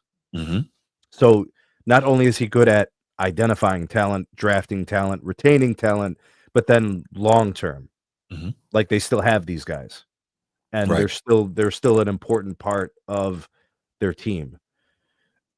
so he's hitting on all these things. What do you want from your GM? I think these are all the things that teams are looking for. You don't just let those guys go. You extend those guys, you keep them long term, you let them know that you're riding with them. Right. You know, you're here, you're with us. This is you, your responsibility. They give them the, you know, the entire thing, right? The whole scope of control of that role. And you're not stepping on toes, you're not breathing down their backs, and it allows them to excel and be great. You know, and they did the right thing. How many guys can you actually say are doing a better job than this guy? No, not many. So this was interesting. I didn't know this. Under Bowles and Light, the Buccaneers have achieved 5 consecutive playoff berths. Okay, longest in franchise history, and are the only NFC team to reach the postseason in each of the last 5 years. That says a lot. We know how football is. Football leads all the major sports, in divisional switches from worst to first and first to worst. So to be able to have that level of sustained success is very impressive. 4 straight NFC South titles, with Bowles leading 3 of them, and obviously they have a championship. So just overall, really good stuff that you're seeing there. I like it. I like the stability, because that's the other thing I don't get. How many owners don't value stability in sports? Because obviously you can't be stable with somebody who's bad, but I think you also have to give them time to be able to create the success. And so when you look at being able to maintain stability, I think it can go a long way towards having the success that you want. Well, in order to have stability, you have to make a good decision on the personnel first. That's true. And then allow that to kind of foster. And if it's not going in the right direction, 3 years down the line, 4 years down the line, if you know something is wrong early, you made a bad decision. You know, you missed something. There was a flag that you didn't see. Right. You know, so that's actually more telling on the ownership group. Right. You know what I mean? Or there was like some kind of a regression, transgression, something occurred, and then the situation changed. But what the Bucs are doing is precisely what they should be doing, and what a lot of the bad teams in the league don't have. Yeah, and don't demonstrate. Quick to jump ship. Yeah, agreed. All right, like my Cleveland Browns. You pulling a LeBron? You had to bring that back around to you. You know it's true. The Browns, like, they don't have any of those things. They lack all of those things. Agreed. Well, no, I think they have a very good coach, and they have allowed him to. I think Stefanski's a really good coach. And I'm looking historically at the way it's been since 1999, since they came back into the league. You know what the real problem is? They should have never let him back in the league. Oh, that hurts, bro. That hurts. No doubt. Meanwhile, I got my Browns winning championships in Baltimore. I don't know about Browns being in Baltimore. I know about Ravens. My Browns are in Baltimore, sir. Oh man, good stuff. All right, let's take we'll take 2 quick calls on this, see if anybody's got to say what the thoughts are on the extensions for Todd Light and Todd Bowles and Jason Light, from the Buccaneers. Yeah, Todd Bowles, good coach, man. Very good coach. Yeah. And I didn't know that about that GM. I mean, you see the success, so you know they're doing good things. But this, highlighting it in this segment really does kind of show and demonstrate that this guy has been doing good things for a long time. They ain't doing that in Dallas, bro. No, they're not doing that in Dallas. That is correct. Yeah. You better chill him. Ms. Derilla's going to get on you. You talk about Cowboys, man.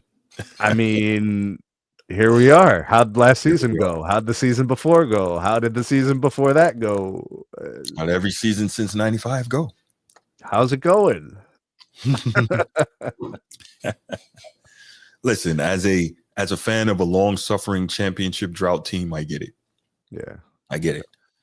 But at least my team's played in a couple of chips. I mean, although if you lose, what does it really matter, right? But yeah, you want to compete there, and you want to get there, and you want to get to the promised land.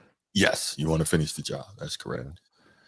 All right, looks like we're not going to get any calls on this topic, so we'll go ahead and move right along. This one might get some calls. This next one might get some calls. I think this is interesting. So, Big Ben Roethlisberger, he has a podcast. I think it's called Footballing with Big Ben or Footballing with Ben Roethlisberger. And I didn't know about it until last couple of days. I heard about his commentary on basically it was, I think someone sent in a question asking if you would take prime Aaron Rodgers over over Patrick Mahomes now, right? And I was like, that's a very good question. But I actually took it and kind of moved the goalpost a little bit. And I said, would you take prime Aaron Rodgers over prime Pat Mahomes? Because I think Pat Mahomes is just moved out of his prime. Still extremely good, but maybe just out of his prime in terms of we don't see him doing what he did when he was at top of the world. But let's hear what Big Ben had to say. And then we'll go ahead and we'll get back and we'll kind of dive into maybe some of the numbers and give our thoughts on this, because I still haven't been able to make a decision, to be honest. But let's hear what Big Ben had to say. Oh, I think it was did someone ask a question about would I take Aaron in his prime or Patrick Mahomes now? Yeah.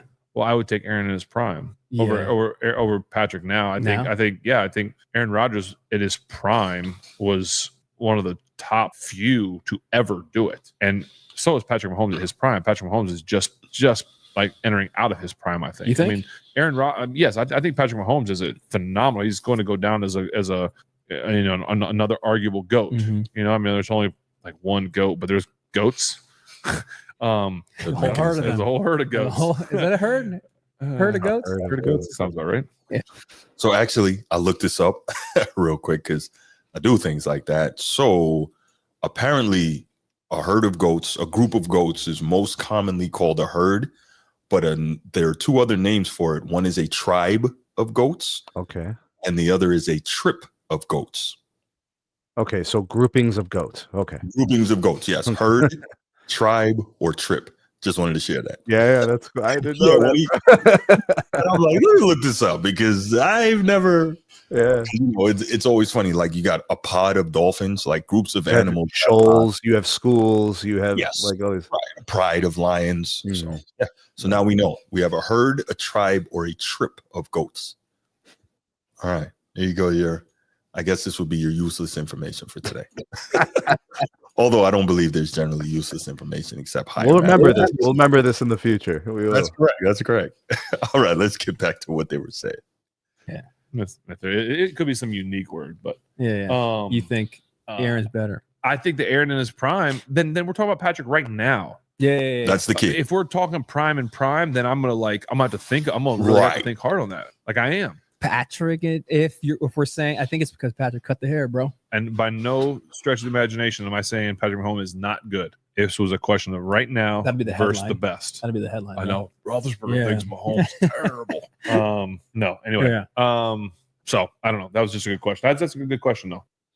Okay, so Pat Mahomes now, I don't think he's as good as prime Aaron Rodgers, and I'm okay with that. But when we start talking about prime versus prime, which is more so where I wanted to take this, that's when you get into a really serious discussion, just in terms of like they played for the most part under pretty much the same rules, right? Aaron Rodgers prime versus Pat Mahomes' prime. Very similar game, but now you got to really start looking at it and you say, man, like the numbers are almost identical. So I actually looked this up. Well, before I even give you that, what are your thoughts on that? If you had to compare and pick prime Aaron Rodgers versus prime Patrick Mahomes, which one are you taking? My question to that statement, just the statement itself, Bruce, is what does Aaron Rodgers do in his prime that Pat Mahomes can't do right now? So that's my first question. And then the nuance to that is, if there is something or some things that are tangibly identifiably better, what are they? Because I would like to pick those things apart. I don't see the things that Aaron Rodgers did then in his prime that Pat Mahomes can't do. So the nuance would be, you need to explain to me what those things are that are tangibly better from A-Rod in his prime versus Mahomes today. So it is funny that you say that, because whenever people talk about Aaron Rodgers being arguably the greatest thrower of the football we've ever seen, et cetera, I always say, Mr. Marino is knocking at your door. Hold on. Or I always say, Mr. Elway is knocking at your door. Hold on. Like Warren Moon is knocking at your door. Hold on. There are players who were capable of making every single throw and doing every single thing that Aaron Rodgers could do in his prime. And they did it in the face of way more physical defense, rules that didn't protect the quarterback same way, rules that didn't protect the receivers the same way. So that's going to skew numbers. So I think, especially if you're looking across errors, we got to hold off on the numbers, right? Because those things really change things. Now that said, I do think there are a number of, while Aaron Rodgers is elite, I do think there are a number of quarterbacks who could do all the things he could do. So that's very interesting that you asked that question, because I don't think there's anything that he could do that Prime Mahomes can't do, right? I also don't think there's anything that Prime Mahomes could do that Prime Aaron Rodgers couldn't do. So I do think that this is legitimately a toss-up. I think the arm talent is probably about the same. I think they are both. That's what I'm saying, Bruce. Like, give me 10 things that we could check off, like check boxes. You put these guys in a column, 2 columns, put a checkbox. Right. Where is it clear that this guy was better than this guy? And if they're just about the same, that's a push. I can't say with certainty. Right. I do think it's a push. The Goon, what's going on, Goon? Prime Patrick Mahomes is better than Prime Aaron Rodgers. Aaron Rodgers couldn't win as much as Mahomes, and winning is what matters at the end of the story. True indeed. But is there any sport where winning is more dependent on your surrounding cast than football? I don't know.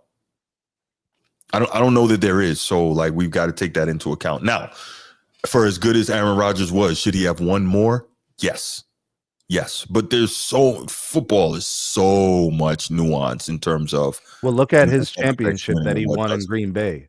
They were a wild card team. Right. That's right. They were like second or third worst chances to win the Super Bowl. Yes, that was a great run. Yeah, so it's almost like the lightning has to strike in a bottle, right? Like, everything has to work. Yeah, I agree with this, but with more control. So here's the thing, right? So then they're not the same, because control is important. Well, I think he's saying he sees the Favre in terms of the mobility, the Favre in terms of the gunslinger mentality, the Favre in terms of being able to make all those throws off like amazing and ridiculous platforms. Like, Transformer always talks about, I think it was in the Super Bowl against Tampa Bay.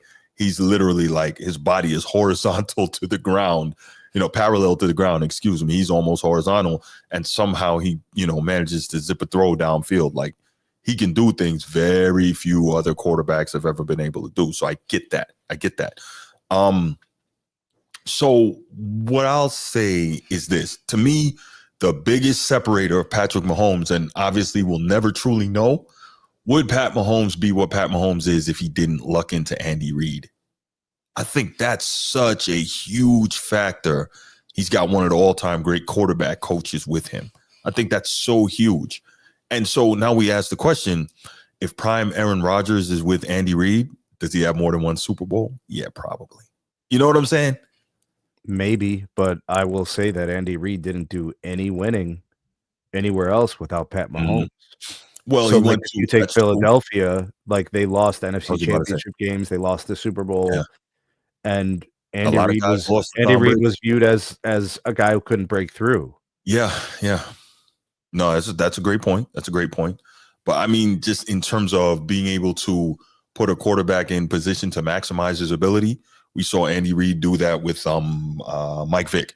We saw Andy Reid do that with Donovan McNabb, getting him to like borderline Hall of Fame, right? He was an NFC Pro Bowler perennially for about a decade. Yes. So, I really think that Andy Reid, to me, and this is not to say Mahomes couldn't have been great if he landed somewhere else. I just think having the opportunity to sit most of the rookie year behind a consummate pro and a very good quarterback, Alex Smith, right? Learn from that. Learn how to be a pro. Learn how to read the film, blah, blah, blah. And then Andy Reid, one of the great quarterback coaches of all time, you get him, and then everything just kind of comes together. I think was a huge benefit to what Mahomes became. Not saying he couldn't have won elsewhere, just saying that was a big part of it. I think the thing about like this conversation about Aaron Rodgers is maybe it's what Aaron Rodgers did after he won the championship that actually prevented him from finding more success. his personality seemed that he was not as hungry, he was not as driven, he was know-it-all, he was, I've done this, I'm the best, everybody talking about how great I am. Dude, like, how you respond to your moment of greatness, like, now you're in this elite company, like, Mahomes seems to be doing this a little bit differently than Aaron Rodgers did in Green Bay. Like, Mahomes still, to me, seems like he's chasing greatness and is not braggadocious about who he is. I saw that from A-Rod.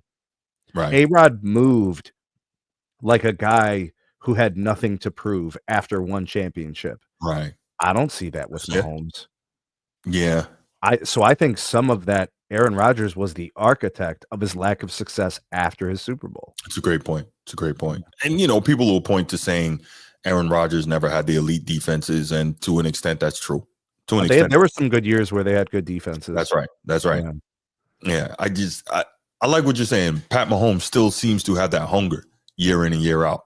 While things change around him, he's still hungry. And, you look at it, but just from a statistical standpoint, I looked this up, and what's kind of considered their prime stretches, 4-year primes, are almost identical. It's crazy. This has Aaron Rodgers' prime listed as 2010 through 2014, 77 regular season starts, a little over 22,000 passing yards, averaging 4,427 passing yards per season, 287 passing yards per game, averaging 34 touchdowns per season, 171 total. 33 interceptions over those 4 years, 0.43 per game. Completion percentage, 66.8. League average, 61%. So you see, yards per attempt, 8.2. The efficiency was elite. His best season, I guess, would be 2011, 4,643 passing yards, 45 touchdowns, 6 picks, 70% completions. Out of this world, right? Obviously, the playoff record needs work. 6-4, 1 Super Bowl win. So you have that. And during that time, 2 most valuable player awards, 4-time Pro Bowler, 4-time All-Pro. Okay. Now, Patrick Mahomes, 80 regular season games, 3 more than Aaron Rodgers. Passing yards, 24,241. Now, that would probably reflect, again, skewing of the game in terms of the NFL being more pass happy now. And also Andy Reid, while he is not hesitant to run it, he would prefer to throw it. And Mike McCarthy is more willing to run it. So you got that. So Pat Mahomes is 24,241 passing yards for an average of 48 per season and 303 yards per game during his prime. So just a little bit, what's that, about 15 more yards per game passing, and what's that, about 200 more per season. So pretty much a wash, right? 192 passing touchdowns for an average of 38 per season, 2.4 per game, 49 picks, average of 9.8 per season. So that's probably where Aaron Rodgers really separates himself from so many other quarterbacks. He doesn't throw picks, but he's not throwing picks at the expense of not being a volume passer. So his level of efficiency in his prime was out of this world. Completion percentage, check this out. Pat Mahomes, 66.7%. Aaron Rodgers, 66.8. So, like, you can see that, right? You can see these guys are right there, Yards per attempt, 7.9. I think yards per attempt for Aaron Rodgers, 8.2. It's like, where do we go with this? Accolades, 2 MVPs, 5-time Pro Bowl, 2-time All-Pro. Like, it's all right there. So I think this is just, super interesting to look at. And I guess at the end of the day, right, this is a show and we're talking about it, and the topic is Rodgers versus Mahomes in their prime. Which one would you rather have? So before I try to answer that, I guess I got to qualify this question. Are we excluding the winning? I don't know if you really can. And just looking at what each quarterback is able to do, or do we include the winning? Because at the end of the day, as it was said in the chat, that's what we do, right? Mm-hmm. You play to win the game. Yeah. And, like with Mahomes, his outcomes are like elite. He's getting to these Super Bowls. It's become the Mahomes Invitational for the AFC Championship. It has. And he's very dominant, and he's got late game drives to win huge games. Yeah, man. So he checks boxes that are unique to the best players of all time. Yep. So great point. I don't know how Ben Roethlisberger and these people can say so vehemently that Aaron Rodgers' prime, he was better than Patrick Mahomes' prime. I don't see the clearness of it. Well, Ben Roethlisberger, Big Ben, he said Aaron Rodgers' prime versus Roethlisberger, versus Mahomes now. But this is part of Mahomes' prime. I don't know if it is. It seems like he's come down a bit. Like, for instance, when I looked it up, his prime is listed here as 2018 through 2022. How old is he? I was just about to ask that. Yeah. So, and we've seen quarterbacks win Super Bowls in their 30s. That's true. You know, like I get it. It's like a young man's game, but the position is different. The quarterback position is not the running back position. That's true. You know, and guys now than ever. So and guys develop their game as quarterbacks through different parts of their career. Like Matt Stafford is still an excellent quarterback talent, and I think he's approaching 40. Yeah, yeah. And Michael Vick's best years as a quarterback, he was clearly past his prime. That was after he came out of jail. That's right. So Pat Mahomes is 29. He will be 30 on September 20. There's going to be Super Bowls that he wins in his 30s. Yeah, I can see it. And his prime at the position may not be his physiological prime. Right. Because Brady's physiological prime, he was on the bench. Correct. You know, and actually his best year, well, potentially could have been his best year. He tore his ACL. They were it was insane with him and Moss. Yeah. And they lost to the New York Giants. Right. This is so tough, man. This is so tough. So you're taking Mahomes prime over Aaron Rodgers prime? Aaron Rodgers prime in terms of winning was a small window. Yeah. So it's hard for me to look past Mahomes producing multiple chips and having everything that Aaron Rodgers did and more, but has the winning. Yeah. And Aaron Rodgers had really good run games in Green Bay. That's right. And Aaron Rodgers had years where there was good defenses. And Mahomes had similar things. Good running backs, good blocking, Travis Kelce in his prime, Tyreek Hill. Like they had, the wide receivers that Aaron Rodgers was throwing to were very, very good. Like Devontae Adams. Jordy Nelson. Yeah, like there and but I'm not saying there's anything wrong with Aaron Rodgers. I just can't see like you're like, oh, it's so clear that Aaron Rodgers' prime was better. How do you do that? No, I don't think it's so clear that his prime was better. I think that I was saying I think it's a toss up, but the more you talk, the more I'm leaning towards Mahomes. And then at the end of the day, like we do play to win, right? And that's big. And if I'm consistent, which I really, really try to be, I get on LeBron constantly for the big stage losing. If I get on LeBron for that, although it's a different sport, I got to get on Aaron Rodgers for that as well. And so we got to go Mahomes here.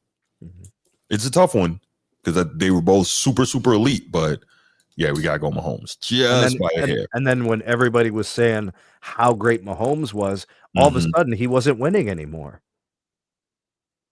Meanwhile, they're telling Mahomes he's great and he just keeps winning. Yeah. They're internalizing their greatness differently. Yeah, agreed.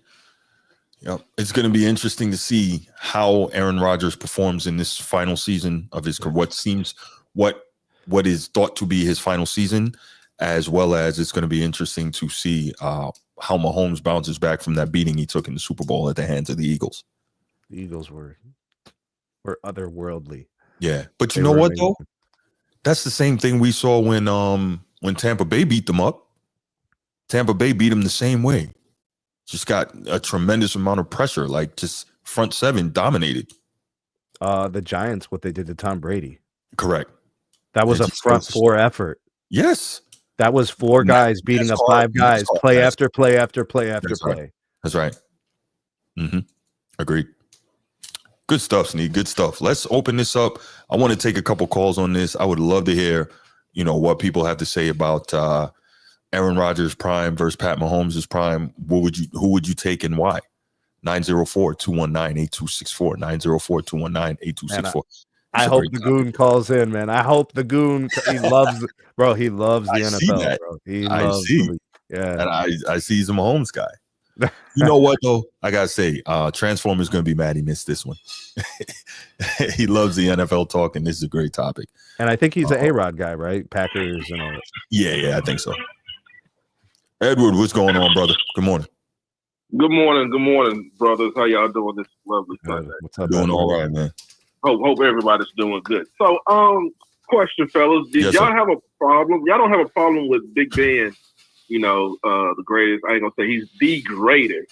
He has the accolades. He has in top 10 or 5 in accolades when it comes to passing and everything like that. He got the 2 chips. Didn't win no All Pros or anything like that. Y'all didn't have a problem with him. Okay, Bruce, chill, bro. You let me finish. I didn't say. No, you were both on the chill. Well, go ahead. Say what you gotta say, Edward. I'm a Steelers fan, so man. I know. Do you have do y'all have a problem with him saying he picked a prime Aaron Rodgers? We talking about prime, not overall. Right. Aaron Rodgers over a prime Patrick Mahomes, Patty.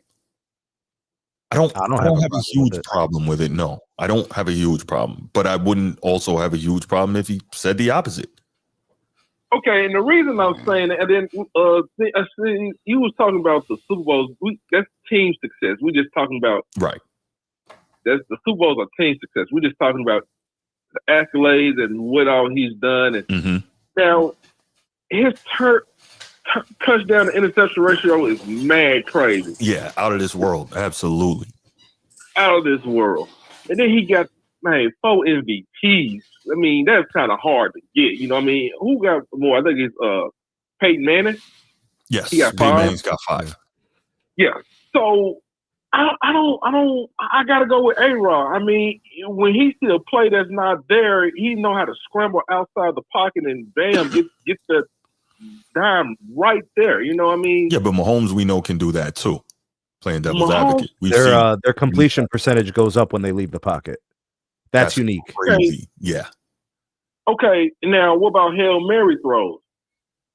Now that I'm gonna give A-Rod, but you got to get at the A-Rod, Bruce. I mean, those are kind of chance plays. I don't know how much weight you want to put on that. And there's also not a huge sample size either way. But yes, A-Rod is arguably the best Hail Mary thrower ever.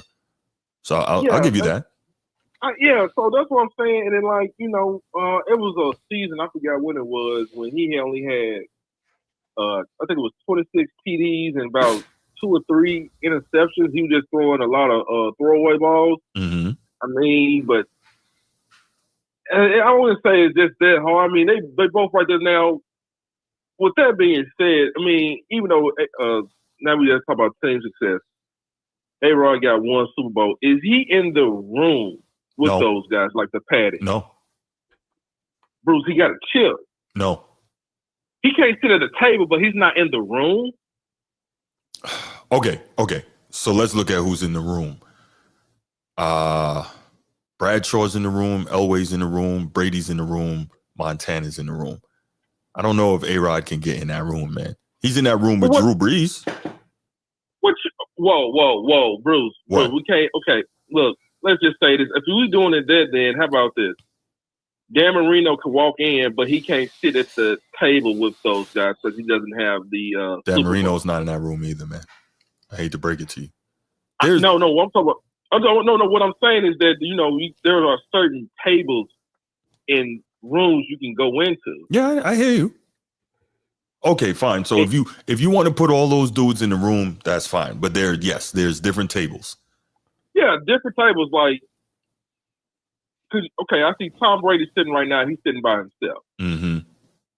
Then you got the Patty, and then you got the Elways, Peyton Manning, Troy Aikman. Troy Aikman's one that we don't remember a lot. Yeah, but see, nobody remember that second Super Bowl. I mean, we all like to throw LeBron in there. You know what I'm saying? Nobody remember, in it. But I'm just saying, he forgot that he won 2. But he did win that second one. But he wasn't. He was horrible. Yes, we know. With the Broncos, you know what I'm saying? But he did get his second. That year, yeah, but he did, overall, he did.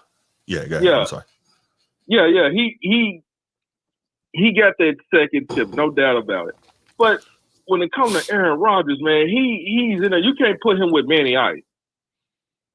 Manny Ice got that one MVP, but he's in that room. But he can't sit at the table with the patties and nothing like that. But he's in there, man. So I did, man. That prime Aaron Rodgers was a bad boy. Yeah, he was. He was. He was a bad boy. But when it comes to like the Super Bowls and everything like that, man, that's all team success. I'm just looking at the individual awards, man. But that's all I got to say, brother. All right, I appreciate it. Thanks for the call, Ed. I would appreciate it. All right, man. All right, brother. All right, caller from Ohio, call back. We just That's the goon, bro. That's the goon. Okay. Yeah, all right, goon, call us back, man. Call us back. We definitely want to hear from you on this. When the goons are calling, you got problems, bro. right. I ain't gonna let the goon know where I live. What's going on? I just gotta say, I don't even know why we're having this conversation about Mahomes and Rodgers when at the end of the day, winning is what matters. It is. Aaron Rodgers is like the LeBron of football if he won less. He is one of the most talented football players ever and is arguably a top 3 passer ever. But at the end of the day, he couldn't win when he was in the best possible situation he could have been. Okay. That's my problem. And I think I'm Mahomes, he's overachieved so much in his career with some of these teams. I'm going to say the one team he had with Tyreek Hill, they should have won that, and he probably shouldn't have lost against Tampa Bay. But those two Super Bowls from 2 years ago, that is really what solidified him. I think he's a top 3 quarterback ever. Ooh. And I'm probably biased because he's from my generation. But I just, at the end of the day, winning is what matters. And the dominance he showed over the league since he got in is what puts him above Aaron Rodgers. And I know he has less MVPs, but football at the end of the day is a team sport. Yeah, no, I'm okay with the MVP thing. And I think Aaron Rodgers he didn't give a shit after he won. And I think he should have won more in his career. And that's my biggest problem. Yeah, so I also think it's a situation of maybe underachievement in your perspective. Yeah, exactly. And I think, we're going to use the Andy Reid argument, but we were saying about that guy in New England, and then he goes to Tampa Bay and he wins one. Right. So I feel like that argument is also relevant because we're also looking at the talent Mahomes has as well. So I don't know. I just wanted to give my piece about it. No, I appreciate that, man. I just don't think it's quite as definitive as you make it, but I'm not mad at you saying that it's Mahomes. I'm okay with that. I just don't think it's that definitive when you look at down the line what these dudes were able to do. And I get it. It is about winning, no question. So if anything, the winning is the separator, and I'm fine with that. I just got to work. I just wanted to call and give my piece. Thank you. Hey, I appreciate it. Make sure you like and subscribe to the Format Podcast. Oh, man. yeah.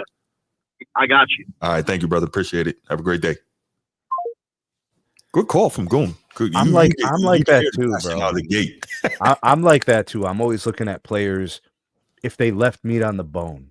You know what I'm saying? Like, could they have squeezed out another chip, another accomplishment? Right. Did they do something that hindered their potential to achieve? Right. Because the numbers are there. You can't really distinguish these guys by the numbers. And real quick, as we're talking about leaving meat on the bone, pause. What you got to look at, if we're doing any type of NBA comparison, that's why, as much as I'm in no way any sort of Lakers fan, I have so much respect for Kobe, because nobody can ever say he left anything out there. Like they do talk about the years in between Shaq and Powell. How? No, they Kobe do. They did everything he could do with that roster. They say they didn't have the winning and that they hold him to that standard. It's tough, bro, but they say that.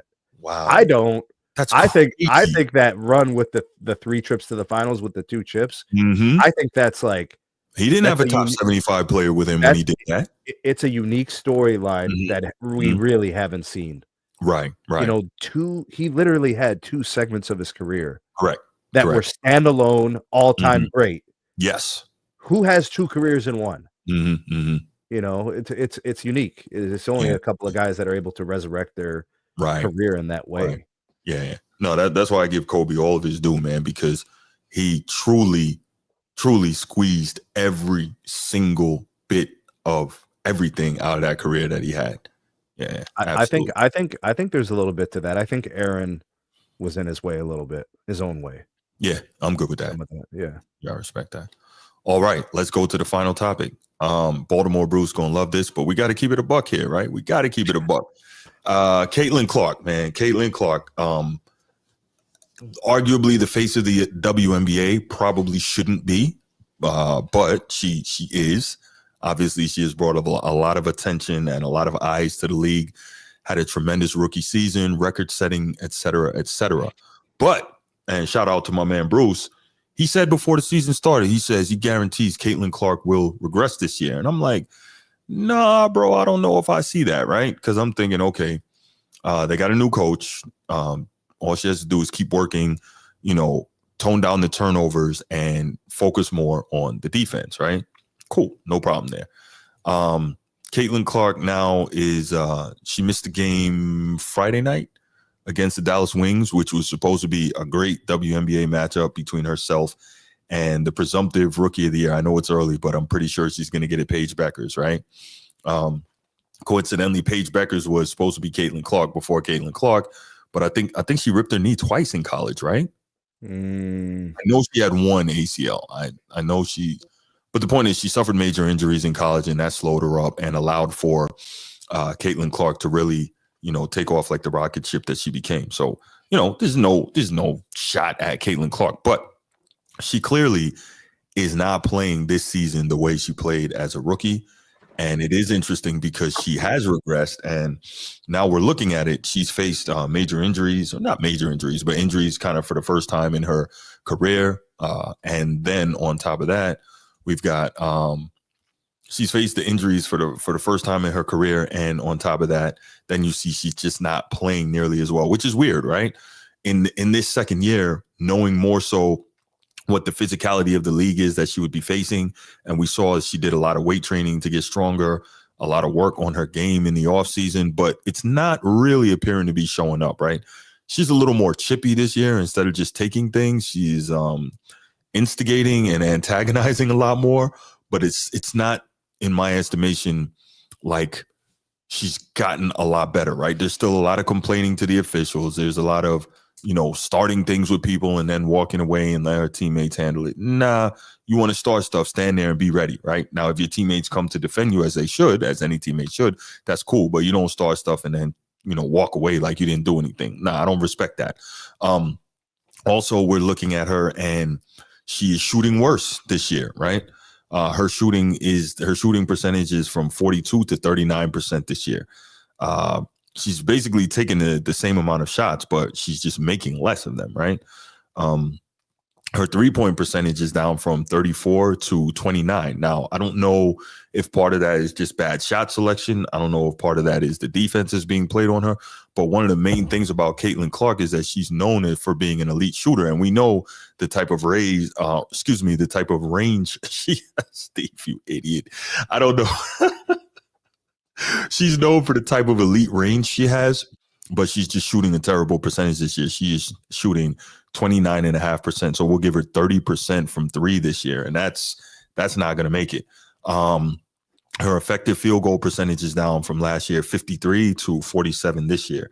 And the big one for me, her scoring is down. Her assists are slightly up, but her scoring is down.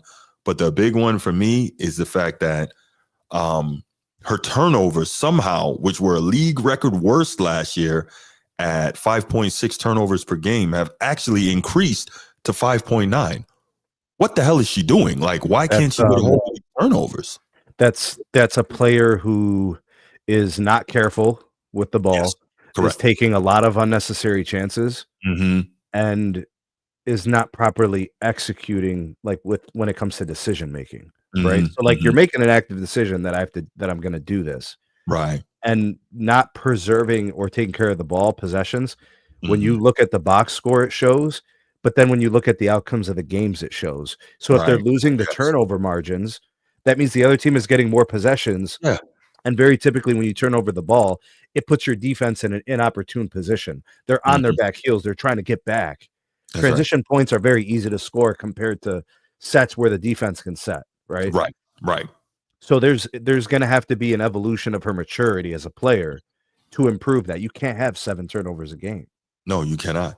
That's just not. And I'm very different. NBA people, maybe the W's the same way. They don't seem to honor and value possession and carefulness with the ball like the NFL fans do. Yeah. Like you turn over the ball in the league, you will be benched. Yes. You are going to sit the rest of the game unless you are an all-pro talent that made the occasional error. Right. You will be benched. Like I watched Bill Belichick bench players who were their best players for turning over the ball. That's right. Maybe because possessions, are harder to come by in the NFL versus But it's perceived value. That's coaching. That's culture. That's the organization. That's the indictment on the team itself. Do you value possessions? Right. No, I totally get that. And it's disturbing because that was the thing I kept saying going into the season. Okay, when she gets these turnovers, if she can get those turnovers, it was 5.6 a game last year. If she could have got down to 3.5, we see a big difference. But with the ball in her hand that often and doing as much as she does and getting 3.5 a game would be just fine. That would be fine. We saw Magic Johnson get 3.5. Not that I'm comparing her to Magic, but the greatest point guard of all time. But look at what they produce with those chances. That's right. That's right. Yeah, no, I'm with you. So I was saying if she can cut those turnovers, we're going to see a huge jump in how good she is. And so that's the crazy part because I think Paige Beckers is averaging like 2.5 turnovers per game. She plays the same position. Much better grasp of the game. You know what I think that comes down to? The possession. You know what I think that comes down to? Gino Auriemma. Paige Beckers played in a system with an absolutely elite, all-time great coach in Gino Auriemma. I think that is a huge difference maker in terms of how she sees the game, how she plays the game, shot selection. She's shooting 46% from the floor, Paige Beckers, and nobody would say she's a better shooter than Caitlin Clark, right? Why? She's shooting 33% from 3, 87% from the line, 46% from the floor. That's crazy, right? 5.8 assists. She's averaging 2.2 turnovers per game. And she's always got the ball. She runs point. Like that's impressive. That's coaching, man. That's coaching. And realistically, and this is no shot at Caitlin, Lisa Bluter let her do whatever she wanted at Iowa. Why? She was scoring tons of points. She was carrying the team. She was getting them to the tournament, blah, blah, blah, right? How many years removed are we talking about a player from when she had just the most, like the biggest green light, right? Like half her passes were 40 feet or more. They were just going from one side of the court to the other. It's great. I think she's the best outlet passer. But those are high risk plays, is what I'm saying. She's been playing a high risk brand of basketball her whole career.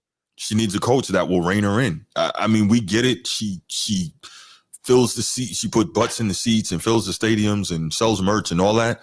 But if you really want to win and help her maximize her ability, you got to have a coach that'll rein her in. Yeah. Steph Curry was benched on multiple occasions by Mark Jackson. Look, if it has to be done, it has to be done. For taking really bad, like those 30-foot threes, it drove him crazy.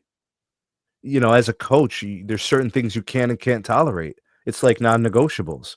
If you're a no-nonsense coach that values possession, a player that turns over the ball is a problem. And unfortunately, if she's going to reach whatever the potential ends up being, part of that is going to be becoming her better at taking care of the ball and her and in her natural position. No, I agree with that. So what I wanted to do also is look back at some of the other all-time greats more recently, but to see how did they do in their second year versus their first year in the W. So first one I looked at was actually Caitlin Clark's idol, Maya Moore. And Maya Moore won Rookie of the Year, as did Caitlin Clark. And she made a pretty solid jump from her first to her second year, right? So she went from 13th in MVP voting to 4th in MVP voting. and All NBA second team as a second-year player. Her three-point shooting went up. Her field goal percentage went up. Her scoring went up. Her 2-point percentage went up. She increased on like everything. Do they have the win shares percentage for them? Win shares. Maybe that's on the advanced. Once in a while, they'll have like an advanced statistic that's like win share or like the above replacement. You know, some of those advanced are always kind of interesting. Okay, yeah, the win shares for Maya Moore went from 5.3 as a rookie to 7.4 as a sophomore. Yeah. So let's look at Caitlin Clark's. I didn't even scroll down. Normally, I don't look at advanced stats. That's like the nerd stuff. But those two I find interesting because they usually correlate to winning. Okay, so that's a very good point because to your point, Caitlin Clark had 3 win shares last year, 0.4 this year. So there you go. There you go. If you want to look at the advanced stats, that's a big one. That is she's dangerous. She's a threat. She could score from a lot of different situations, locations, and ways, right? Because of her movement, her elusiveness, her range, but it's not parlaying into wins for her teams. Right. The threat parlays into the play-to-play stuff. Like you have to defend her, you got to be out here, you got to do this, but it's not parlaying into the winning this season like it did last season. Right. Yeah, no, it's tough. So we saw Maya Moore do a definite increase from first to second year. So then I looked up Diana Taurasi, the player that most regard as the GOAT in the women's game. Yeah, she was amazing. And we actually see a slight drop off in her scoring in her second year, but a 1-point drop off in scoring, but her blocks increased, her turnovers slightly increased from 2.6 to 3.4. I would assume she had the ball in her hands more that second year. Steals about the same, assists up, rebounds about the same, free throw percentage increased, 2-point percentage increased, 3-point percentage about the same. So we saw slight increases for Diana Taurasi in the second year. So what we're seeing is more people improving in their second year, and then we'll go Candace Parker. Now, she's the only one. I think she had some injury issues. She played 33 games as a rookie and 25 games as a sophomore. But it would be hard to she would have been very hard pressed to defeat her rookie season as a sophomore. Why? Because she won MVP as a rookie, All NBA first team, and of course Rookie of the Year. And I think they won the championship that year as well. Yeah, that's hard to beat. They won the championship. That's hard to beat, right? It's so more likely than not to be a regression. Yeah. Her numbers came down, and again, I think there was some injury at play there, just based on the fact that she played. Oh, and best believe it, Bruce. There's an injury element to this Caitlin Clark season. It's definitely in play. She missed a very large majority of the games so far. Yeah, I think she missed like 4 or 5 games already, and then she missed the game the other night. So the question is, I've actually heard, I heard Jason Whitlock saying that he feels like this last game she missed was less injury and more so her needing a mental break based on everything she's going through. He's a big CC fan, so I don't know that I'm going to go that far into giving her that excuse. But we have seen it, right? We've seen LeBron need mental breaks, and some people believe he's the greatest player of all time. So I don't know, but just watching. And again, shout out to Bruce because he called this. I really need to start getting gambling advice from this dude. If I was a gambler, I'd call him. But he called this. He said she's going to regress this year, and he guaranteed it. And so far, he's on 100%. So, so you just look and, I think watching what Paige Beckers is able to do, again, a big part of that is her having been coached the right way in college and her playing the game and having a different outlook on how the game should be played.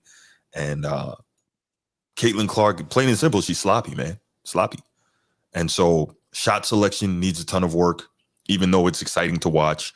And the turnovers, man, the turnovers are tough. Because like you said, 3.5 would be okay. That wouldn't be a nightmare. But when we're talking about it's about to be 6 per game this season, 5.9, that's not the one you want. It's a lot of possessions going the other way. So you got anything you wanted to add before we wrap this and open the phone lines for this topic? There's a chance that this is the worst season of her NBA career. Oh, yeah. I can see it. Yeah, between the injuries and between the way she's playing when she is on the floor. Yeah. All right. Well, let's go ahead and let's open up the phone lines. We'll take a couple on this, and then we'll get you guys out of here to enjoy the rest of your Sunday. 904-219-8264. 904-219-8264. I'm sure we can. Do we get the king of the live chat in here? That's the question. Right. I can assume we'll probably get that call. And we'll probably get a call from Bruce. I would be surprised if we didn't. Yeah, Caitlin Clark's got upside, got potential, got an incredible ability. Mm-hmm. You know, the thing that Paige had is why she'll be perennially a top player in the league, because those things have been established as habit and core values as a player. Mm-hmm. You know, those two players are really different. Right. King of the chat, what's going on, man? I called because I was summoned. Yes, sir. Yes, sir. The people want to hear. Listen, I agree with everything you said. She's washed up. She needs to hang them up. She needs to retire from the league, and I will gladly welcome her into my kitchen. She can make sandwiches and raise our Catholic babies. It will be glorious. And listen, I told you this a year ago. I think I told you this a year ago. I said, she's going to retire. You guys are going to enjoy the time you had with Caitlin Clark. She's soon to be Caitlin Splenda. And you guys had her for that. You guys had her for the brief moment you did. Enjoy the highlights for what they are, because now she is going to be a homemaker, and she is going to go by Mrs. King of the chat. There you go. And we're going to live happily ever after. Edward's going to call me white knighting, and that's fine. That's to a degree, he's right. Right. But I agree with everything you guys said about her game. She's dealing with injuries. I do think the turnover thing is a problem, but don't worry. She will protect our children better than she protects the Rock. So on that front, I'm not too worried. She's not going to be dribbling our babies down the court. Fine, we're good. But yeah, I definitely see this as she's definitely she's regressed. Now you can argue there's contributing factors, but point being is it's like, hey man, you set the standard, or actually, hey lady, you set the standard, so people do have an expectation. I'm sure she does as well. Right. And I don't know how much of the injury. You know, I just troll mostly with women's sports, so I don't really watch everything. I don't know the severity of these injuries she's had or she's dealing with this year. I'm sure that's a contributing factor. But when on the floor, the turnovers isn't an excuse. Like, you just can't be that lackadaisical with the ball. Right. So I get the fanfare and like why people claim that she's the face of the league, but she's not. It's truly Asia. I mean, she's so dominant. I don't know how anybody could actually claim that she's the only if you're talking like marketability metrics. Right. But as far as like on the floor, that's why I say this is it. She peaked. She's got to hang them up now. It's over. It's sandwiches and baby raising from here on out, man. That's Steve. Did you shoot your shot for everybody? Did you shoot your shot, man? You gotta get in those DMs, man. I've been shooting my shot. Listen, she ain't even that hot. Megan McConnell. Listen. She's a dime. But here's the truth. I'm an objective 5. Caitlin at her best is a 6 at best. So it's like, listen, I'm a realist. I gotta shoot my shot for within my range. Okay. I can't be shooting from 30 foot. So it's like, Megan McConnell, yeah, she's a baddie. But like, let's be real here. She ain't making sandwiches for me. Caitlin, objective 6. That's in my wheelhouse. Wheelhouse. Okay. You gotta have reasonable expectations. Fair enough. All right, fellas. I'll let y'all be. I appreciate the call, man. Peace. All right, brother. Steve, man, this is crazy. Steve is insane. The sandwiches, bro. Like, yeah, he's all about the sandwiches. Steve is nuts. All right, we got time for one more call. I'm surprised I'm not getting this call from Bruce, man. I'm really expecting that because I want him to take his victory lap on this. There's a lot of venom for Caitlin Clark because of her position within the league, without accomplishing much. You know, so I think there's a lot of fans that are like, I get that, pretty loud about, what have you done? Like, you're not even really that great. Like, there's all these other players that deserve more run and more shine and all these things.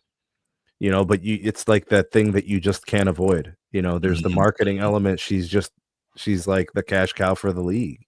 Yeah. Like she does more for one team and the rest of the league than any other player. As great as A'ja Wilson is, the following for Caitlin Clark is an unstoppable locomotion. It really is. It really is. And I mean, I think Transformer and I did this segment a few weeks ago about her economic impact on the league. This was, I think, while she was still recovering from I think she had a pulled quad.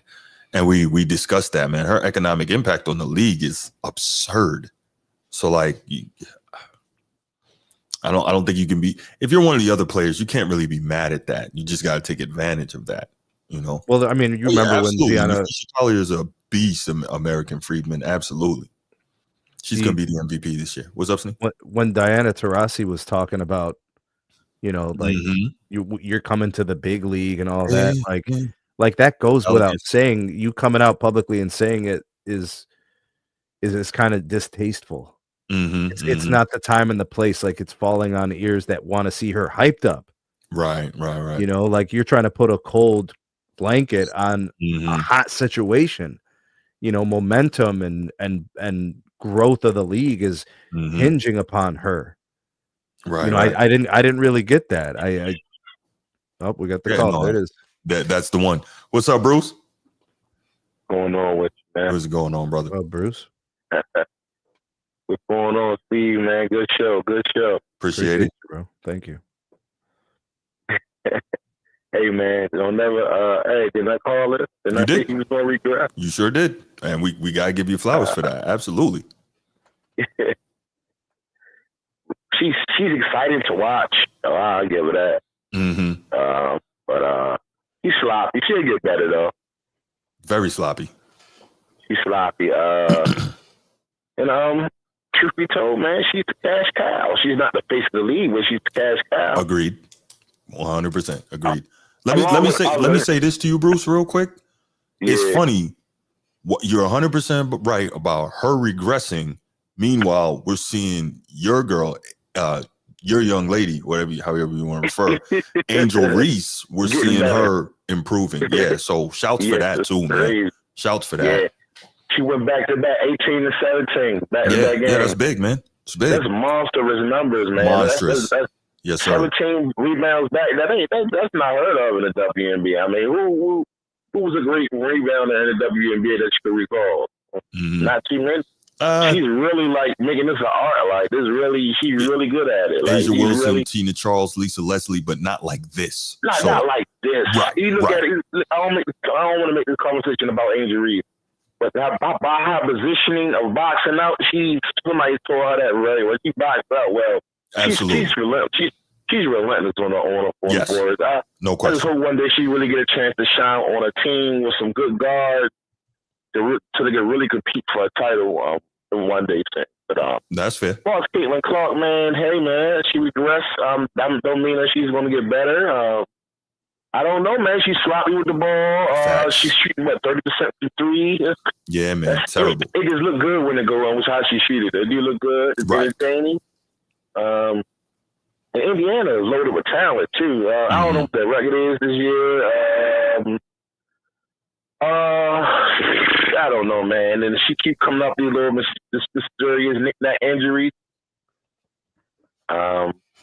Yeah, I'm curious to know, like, this one here, is she really injured or is this a mental break? Said it's supposed to be I'm curious. A mental break. I mean, they said, what is that, a mental break?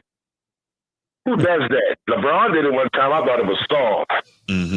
Michael Jordan would have never did no damn mental break. It's just you need a mental break. You can't handle the scrutiny or whatever's going on. You got a mental break. You think Kobe Bryant or Michael Jordan took a mental break? They would have used that stress or whatever's going on in their mind as motivation. They took it out on somebody else. Right. So her taking a mental break, she's what is that? Oh, you need a mental break because them girls locking her up. Right. She probably it seems like when people play against it, they play their best, they play their hardest on defense. Especially those. There's a great perimeter defenders in the. These girls be scrapping, man. For some reason. You're right. It's just like some teams in hardcore. What you going to say, bro? Say again, my bad. What you was getting ready to say? No, you're fine. I was just about to say that, man. Hopefully, she will use that to improve and get better. That's all. Is she really tough? She said she can't make no chump though. I don't know. It's like everybody's against her though. People actually don't like her. They don't like that girl, yo.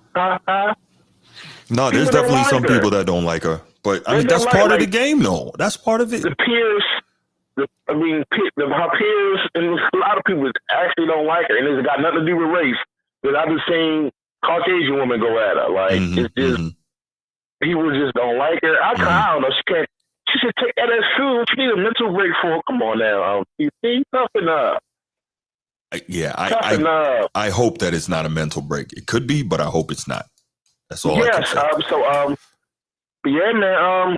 Like I say, she was gonna regress. I ain't mean it in the mean way, though. I know. I hear you. She was gonna regress. But yeah, man. Other than that, yeah. Can I one tidbit? How you feeling today, Mr. Steve? Mr. Sneed? I'm doing pretty good, man. Thanks for asking. How are you? That's awesome. Can I address something real quick? Before I get off. Sure. Because you know how I feel about the Don Stanley thing, right? Mm-hmm. I like it. Okay. I like it. I know you don't like it, but we don't get too many details. Malone. I like Malone in New York because I think he's a Brooklyn guy or New Jersey guy. He's a Queens guy. Queens. Mm-hmm. It seems like the Knicks don't have no ownership, don't have no direction, man. Like none. They have nobody in the back. Like you get going. Like they fired Ted. They should never fire Ted, but Don Flagg, I just think it could be monumental. I just think it'd be a good thing. I don't know. We got differences of opinion. Mm-hmm. Bruce, do you acknowledge the risk? Yes. Hey, look, I say, yes, I like the risk. Okay. All right. I like the risk. Hey, if you don't take the risk, you lose the chance. But I don't know, man. But risk, I don't know. It's gonna be weird to see a woman. It is gonna be weird to see a woman on the NBA sideline. But why can a man get coaching in the WNBA? What's the difference? You just trying to say a woman can't be a leader amongst men? You don't see that happening, huh, Bruce? Nope, I do not. Trying to trap me in. No, I said it. I don't see it. Nope. But a man can lead a lead woman. They can coach the WNBA. Though, how was the world built? Let's leave it at that. But Don got cachet though, yeah. Not. You don't think men will respect her? You really trying to walk me into this thing? But I will just say, come on, come on, stop, man. That's what it's about, baby. I said what I had to say earlier. And I don't think that is the optimal situation for a woman to be coaching a bunch of young testosterone-fueled men. It's just, no, can't see it. If it backfired, would you be surprised, Bruce? You talk Bruce number one or Bruce number two? Bruce on the phone. Bruce on the phone. Would you be surprised if things exploded and backfired? No, I won't be surprised. Same, I agree. But I said, I mean, he just want me to say it. That's Don Stanley, though, man. Come on, man. Like, doesn't matter. Come on, man. Doesn't matter. She's a woman. Man, go ahead, Bruce. Stop that. But I understand. Hey, man, your boys have a great Sunday, man. I catch up with y'all. Hey, thanks for the call, Bruce. I appreciate it. Hey, Bruce, real quick, did you see the fight last night? No, man, I fell asleep. I did not see the fight. I need to go watch. I'm gonna watch it today, though. All right, bro. Yeah. Take it. All right, brother. Good call. Good call. Yeah, Bruce always trying to set me up, but that's okay. Face of the league never came through, bro. No, he didn't. Like, what I noticed, a lot of people have stuff to say, but when it comes time to pick up the phone, a lot of people aren't trying to do that. Not like I could do anything. This is a very inviting platform. I would like to think so. Yeah, it's a very inviting platform. Like nobody Nobody is degrading one another. Right. You know, you don't see it's not a degenerate platform where things get nasty. You know, right. Yeah. But okay, guys, we are kids going to call it a safe space, Bruce. They call it a safe space. That's an interesting term, but we are going to leave it right there, y'all. Thank you so much for joining us today on this Sunday. Easy work, great topic. Sneed, thank you for joining, man. Good to be here, man. Thank you. Always, yeah, man. Always appreciate your feedback on these topics. This was good. Transformers going to be mad he missed this, man. We had 2 NFL topics. And the Rodgers thing is him, bro. Yeah, that's all him. Yeah, he would have loved that. He would have loved that. But listen, y'all, if you haven't already on the way out, you know the drill, man. Click the like and subscribe. I appreciate y'all. And y'all have a great day. You missed the episode about the Mainer. Yeah, he was talking about Cooper Flagg. Oh, Cooper. Okay. That's what I thought. Okay. All right, Raging Dusty. Well, here's what you do. You go to the Format Podcast, you like and subscribe, and you can check that out, man. Catch the replay because it'll be ready as soon as we click end. That's right. All right. But y'all have a great day. Enjoy your Sunday. Thanks for joining us. We out. Peace.